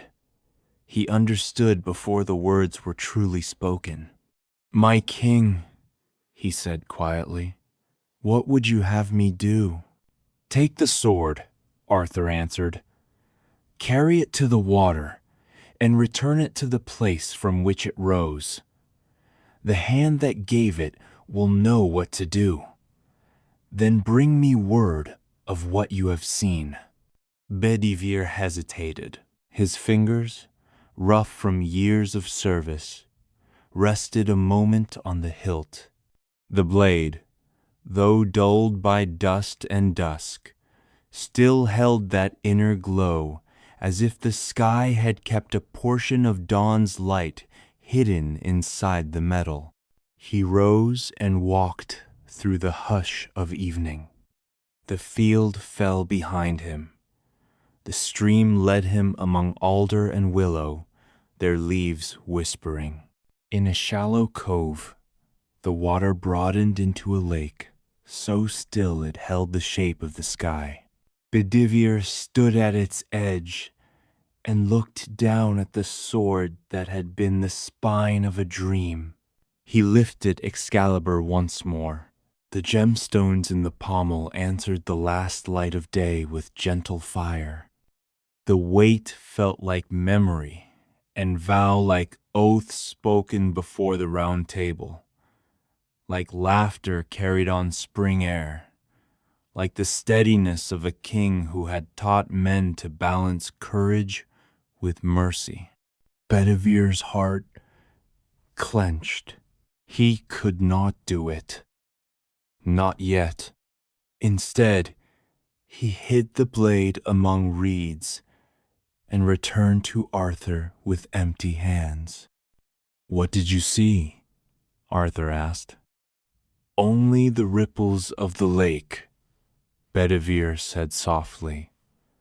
No hand, no light. Arthur watched him for a long moment. His eyes, though shadowed by pain, were clear. My friend, he said, do not be afraid to let go. Nothing true is lost. Only the form changes. Bedivere bowed his head, shame warming his face. He knew he had failed not his king, but his own promise to be faithful to the end. I will go again, he said. He took up the sword and returned to the lake. The mist now lay low upon the water, breathing with a slow and even motion. He stepped closer, past the place where he had faltered, to a shelf of stone that dipped into the quiet. Once more, he lifted Excalibur. Once more, the memory of all it had meant pressed against his chest until he could scarcely breathe. He thought of Arthur's hand resting lightly on the hilt during council, not to threaten, but to remind. He thought of the people who had slept without fear, because a blade bright with justice hung at their king's side. Again, his heart could not surrender it. Again, he hid the sword. Again, he returned with a half-truth. What did you see? Arthur asked, and his voice held neither anger nor surprise. Only wind across the water, Bedivere answered. Arthur closed his eyes. The quiet lengthened, like a tide that will not be rushed. When he spoke, it was with tenderness. Beloved friend, do not bind yourself to my story when it is asking to be returned to the world. The sword was never my life. It was a light lent to us both. Bedivere pressed his forehead to Arthur's hand. Forgive me, he whispered, and his tears warmed the king's skin. I will not fail you again. He rose, took the sword a third time, and walked into the folding dusk. The lake waited. The reeds bowed, as if in prayer. The air tasted of clean water and rain not yet fallen. Bedivere stood at the edge and lifted Excalibur so that it caught the last bronze of day. He did not think of loss. He thought of the lady's hand breaking the skin of the world to give what was needed, no more, no less. He thought of the promise that all things return to their source when they have finished their work. With a single quiet motion, he cast the sword into the lake.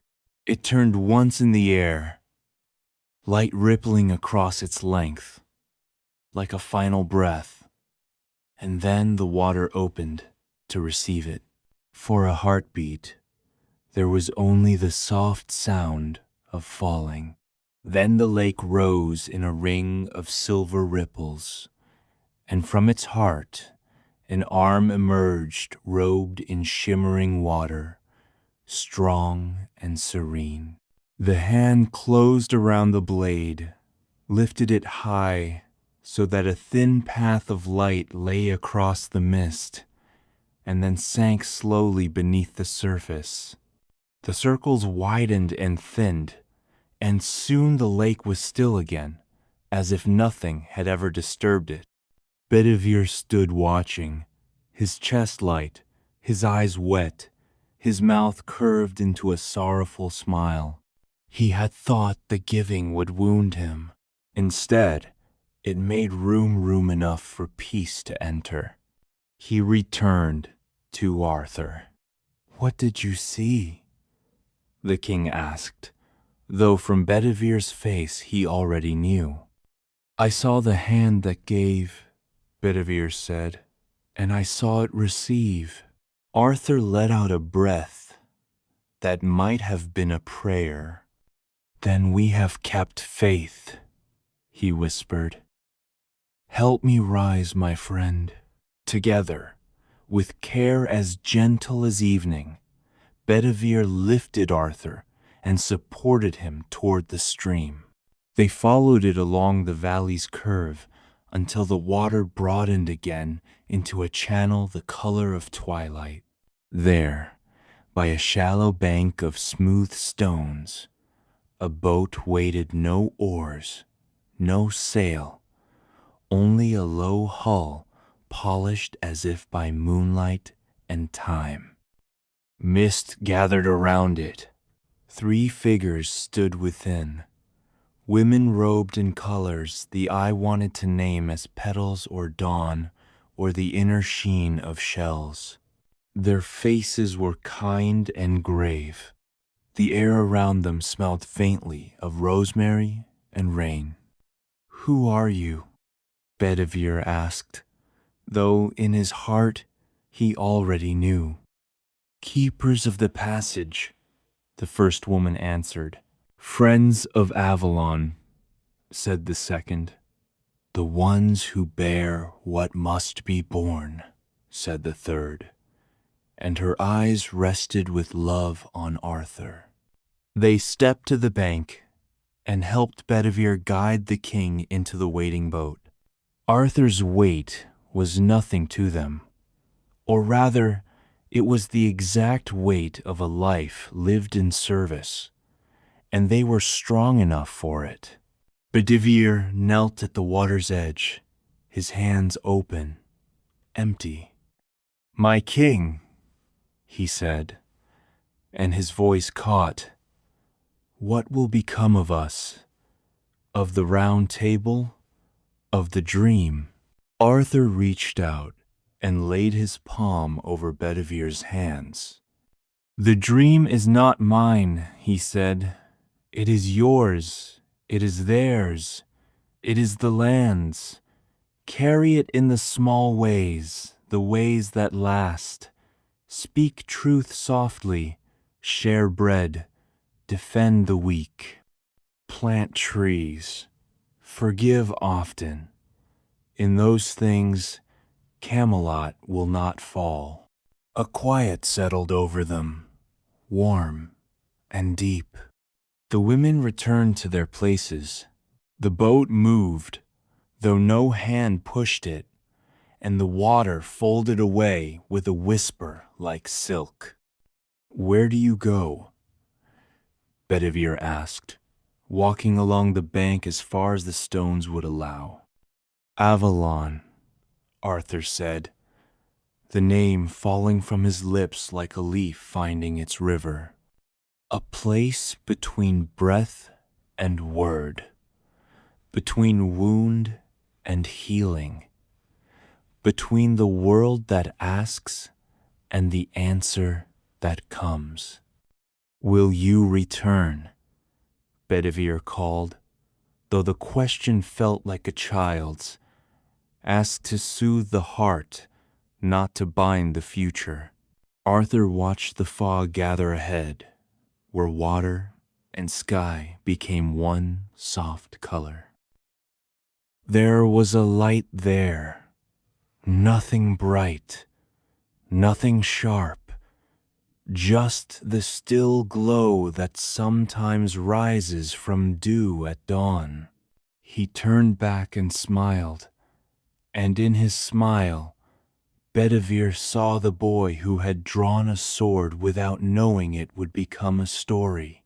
"When the land has forgotten how to hope," Arthur said, "and then remembers it wants to, when kindness feels like a rumor and must become a habit again, when the roundness of the table is needed more than its splendor, then perhaps." The boat's prow touched mist. Sound diminished. Even the stream seemed to pause to listen.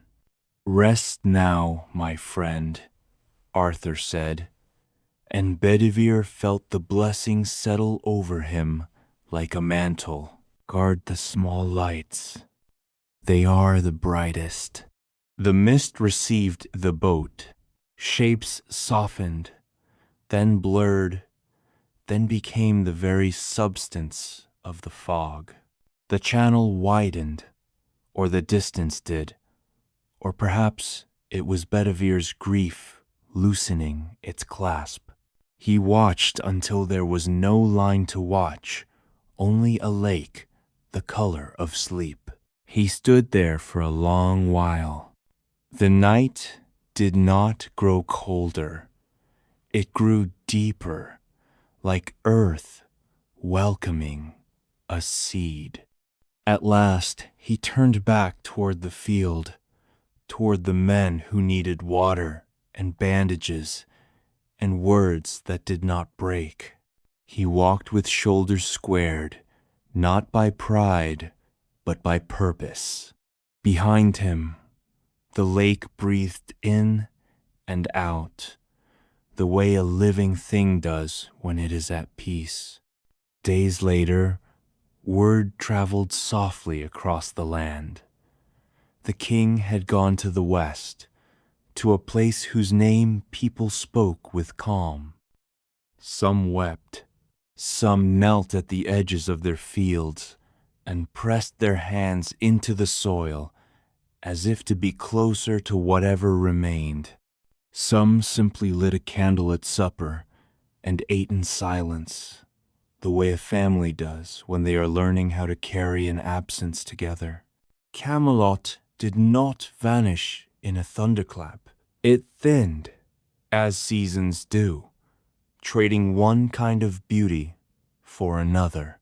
The round table stood empty for a time, its surface reflecting the quiet sky through tall windows.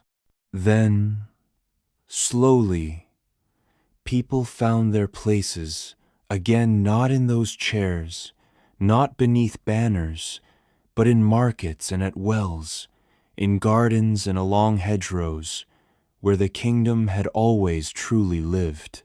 Merlin's staff was seen once more on a ridge above the river. Or perhaps it was a shepherd's stick, or the angled branch of a hawthorn. It hardly mattered. What mattered was that wisdom remained in the world, unloud, unlost. Bedivere, went often to the lake. He never called to it, never asked it questions. It was not made to answer. He sat with his back against a willow and mended harness, or peeled an apple with a small knife, while the water told its patient stories to the shore. Sometimes a kingfisher came, arrowing down to touch the surface and rise again, blue as a clear thought. Sometimes, at the day's gentlest hour, when shadows are long and forgiving, Bedivere thought he saw a pale shape far out on the water, a low gleam, like a boat where no boat should be. But he did not stand. He did not wave. He let the vision be as it was, and in that letting, he found a steadier kind of hope. The people learned to speak of Arthur as of summer. It had been, it would be again, and in the meantime, there were harvests to bring in, and hands to hold, and doors to keep open. They told their children the story not to make them brave in battle, but to teach them how to live in peace. They taught them to keep a circle at their tables, to listen in turn, to add a chair for the unexpected guest. They taught them to pass a bowl of soup with two hands as one passes a blessing. And sometimes, late, when the hearth's last coals glowed and the house had gone very quiet, a child would ask in a whisper the question that lingers in every legend: is he truly gone? A parent, tired, tender, honest, would turn the spoon in the sink water, watch the tiny whirlpool, and answer, he has gone where good things go when they are waiting to return. If we have evers, and the child would nod, satisfied, not because they understood the geography of Avalon, but because they recognized the shape of promise. It is the same shape that lives in seed and story and mourning. So the legend rested, not ended, rested. Like fields left fallow, so they may carry green again. Like a sword sleeping where water holds it, learning the sound the world makes when it is quiet. On a certain spring, years later, the willow by the lake put out leaves so tender they looked like new light. The water reflected them, and for a breath, the world seemed doubled: two skies, two trees, two paths, and every path leading softly home.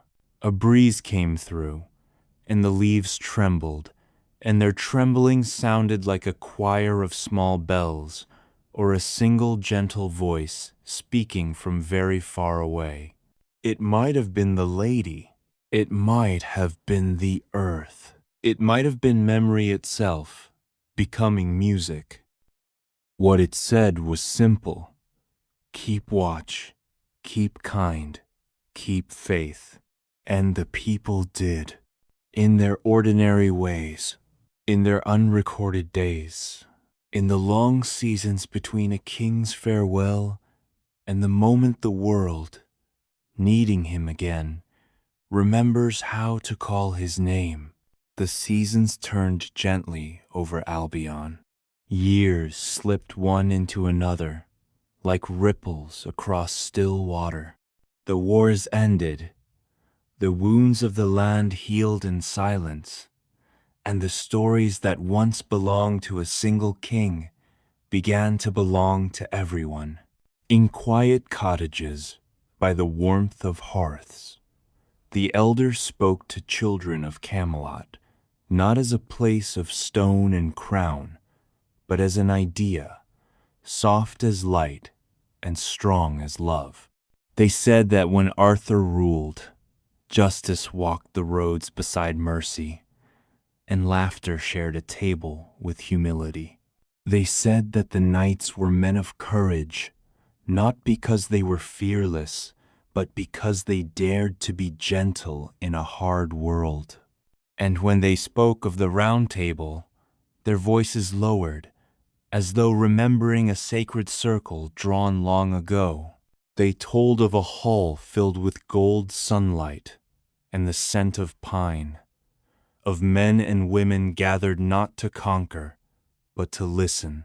In that circle, every voice carried weight, and every silence carried meaning.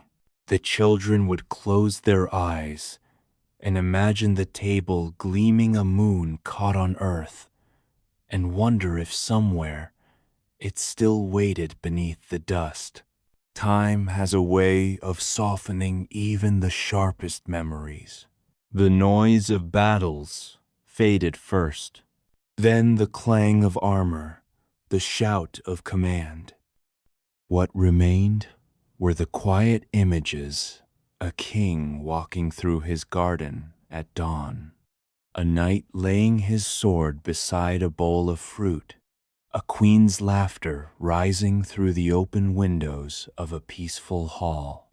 Those who told the tale learned to pause between sentences, to let listeners feel the stillness that once lived inside that world. For the legend of Camelot was not a story of glory, but of grace. The Round Table became a mirror held up to the human heart. In it, each generation saw what it most needed to remember.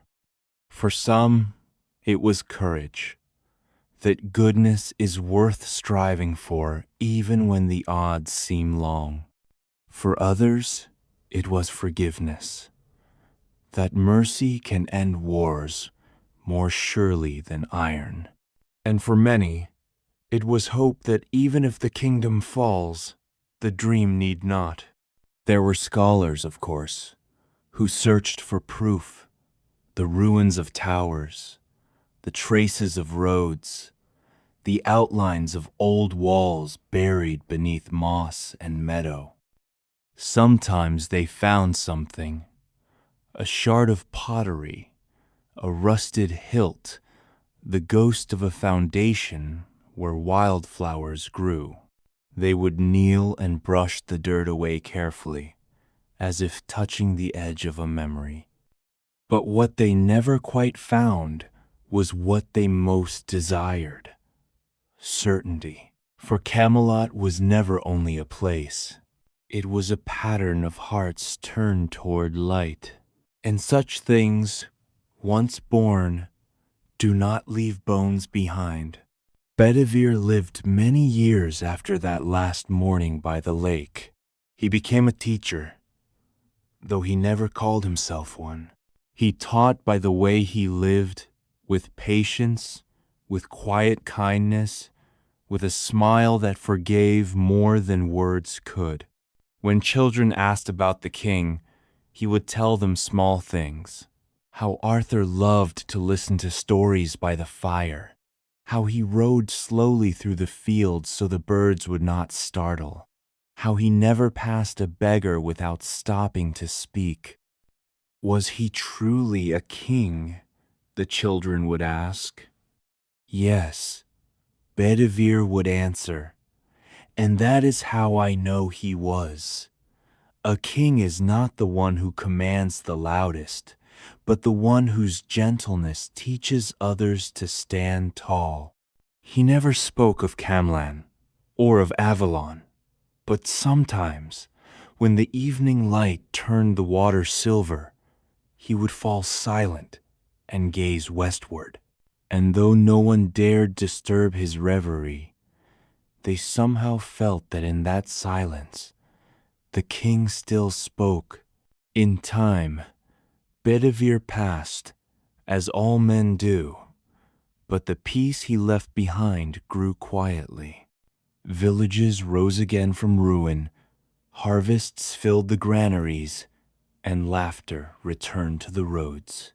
The people of Albion carried forward the dream not by remembering every detail, but by living its spirit. They built their councils in circles rather than lines. They shared bread before arguments. They forgave each other when tempers cooled, because they had heard that once, long ago, even a king had done the same. And though the name Camelot began to fade into song, its rhythm remained in the heartbeat of the land. When farmers lifted their faces to the first spring rain, when healers soothed the sick, when lovers chose tenderness over pride in all these things, the Round Table was reborn again and again, far away, in monasteries by the sea. Monks copied the old stories into their books, their quills scratching softly like rain upon leaves. They wrote of Uther, of Merlin, of Lancelot and Guinevere, of the Grail, of the lake, and though each version differed in detail, they all carried the same current, the yearning for goodness in a world too easily hardened. When they finished writing, the monks would look up and listen to the surf. Sometimes, if the wind blew from the west, they thought they heard another sound beneath it, the faint toll of distant bells, or the soft dip of an unseen oar. They would smile, close their manuscripts, and whisper to one another, "The king is at rest." It is said that, in certain valleys at dawn, the mist still moves as though remembering footsteps. The deer lift their heads, the rivers pause before the turn, and for a moment, all the world feels gathered. Those who rise early enough to witness it sometimes feel a hand upon their shoulder, not heavy, not seen, just steady. And in that calm touch, they understand that the dream never left. Perhaps that is how Avalon remains, not as an island beyond reach, but as the stillness we carry when we choose gentleness over judgment, or silence over anger. Perhaps the Lady of the Lake walks among us still, in every act of grace that goes unseen. When the world grows noisy again, and it always does, we forget these things. We forget to listen. We forget that the Round Table began as an act of listening. But even in forgetting, the story waits. It hums beneath the surface like a river beneath ice, patient, unchanged. One summer night, long after Camelot's towers had become grass and shadow, a traveler rested by a brook. He had no destination, no banner to follow, no name worth speaking. As he lay watching the stars shimmer upon the water, he thought he heard faint music harps, distant yet familiar, floating just beyond the edge of sleep. When he awoke at dawn, the air was cool, and the sky had the pale hue of a sword newly polished. He rose, looked about, and saw nothing but a small ring of stones, half buried in moss. He did not know what they once had been, nor did he need to. He felt peace. He took a handful of water, drank, and whispered to no one in particular, "Thank you." The breeze that answered him was gentle and kind. And so the legend continues, not in books alone, but in every small act of decency that survives the centuries. It lives in the way two strangers share a meal, or how a weary traveler is given shelter without question. It lives in forgiveness, offered when pride could have spoken instead. In that way, the Round Table never vanished. It simply widened until it became the whole earth. If you listen closely, on quiet nights, when the wind moves just right, you might hear the echo of laughter. From long ago, the murmur of knights gathered around a flame, telling stories of courage and of love. Their words drift upward, soft and ageless, until they reach the stars that once watched over Camelot. And the stars, in their silence, seem to shine a little warmer for it. Night drifts once more across the hills of Albion. The air is cool, the sky wide and tender, the stars trembling above like thoughts unspoken. Somewhere far to the west, the sea breathes against the cliffs, slow and steady as a sleeping heart. In the valleys, the rivers shine faintly beneath the moon, threading the land together like silver thread through dark cloth. It is here, in this soft hour between waking and dream, that the story of Arthur rests. It does not end. No story born of hope ever truly ends. It only grows quiet, like a candle's flame lowering itself before dawn. We have followed him from cradle to crown, through laughter and loss, through peace and storm, and finally to the still waters of Avalon. And now, his legend lives not in stone or sword, but in silence, the kind that hums softly through every act of kindness, through every heart that dares to forgive.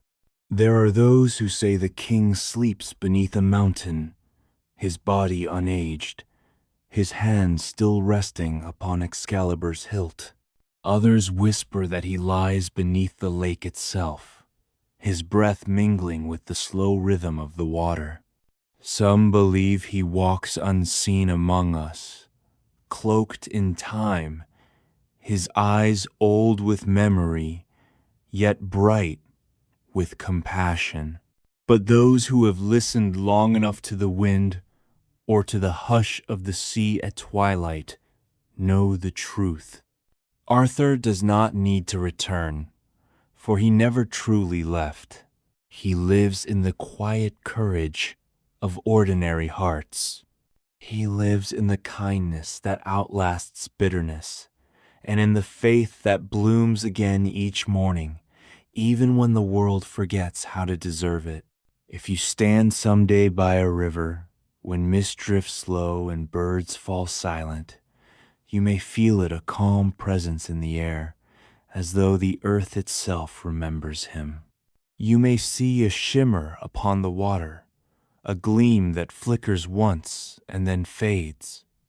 It will not startle you.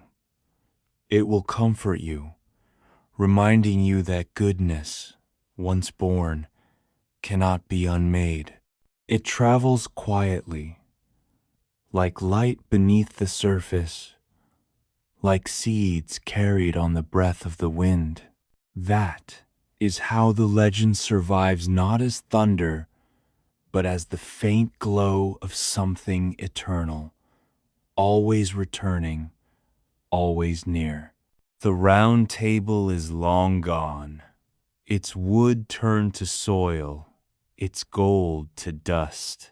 Yet its spirit remains, living in every circle where equals gather to speak, to listen, to heal.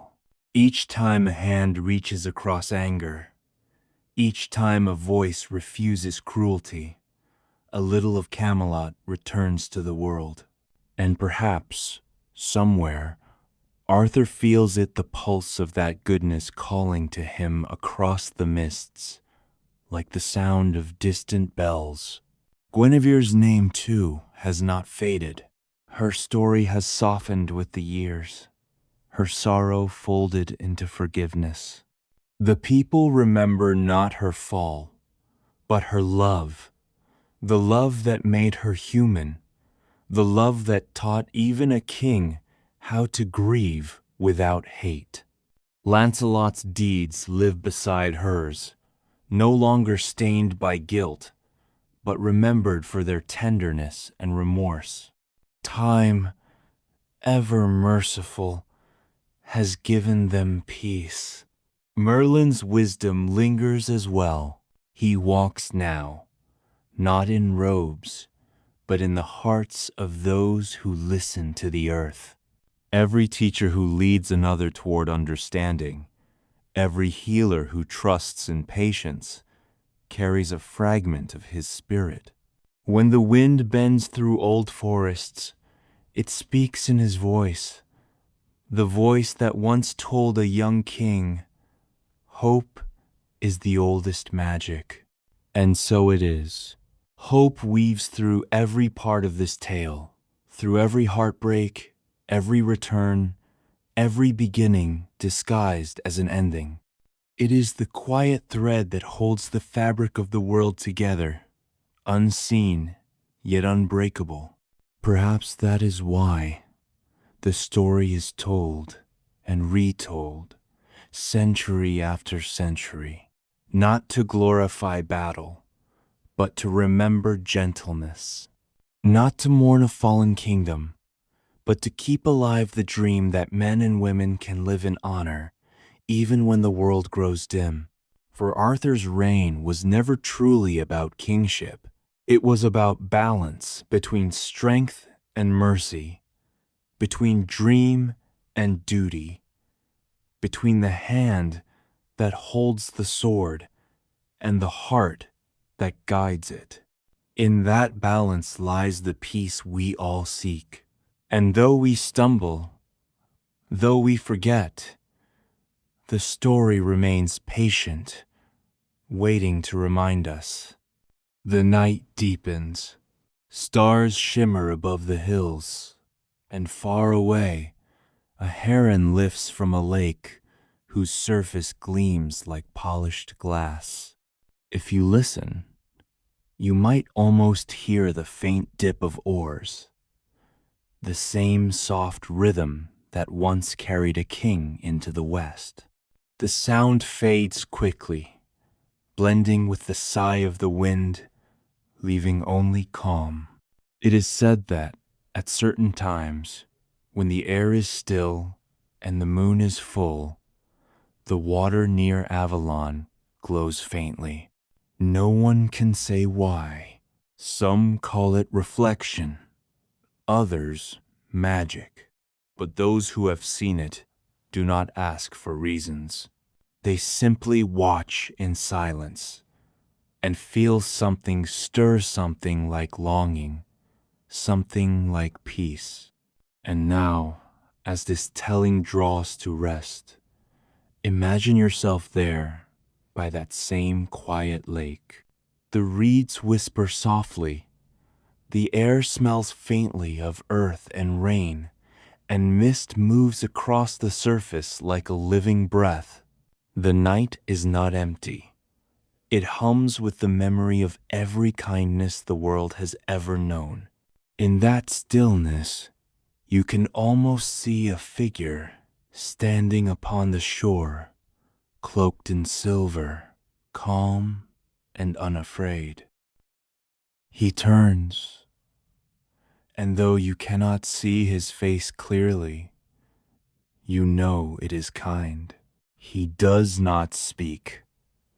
He only looks toward the horizon, where dawn is beginning to lift the darkness.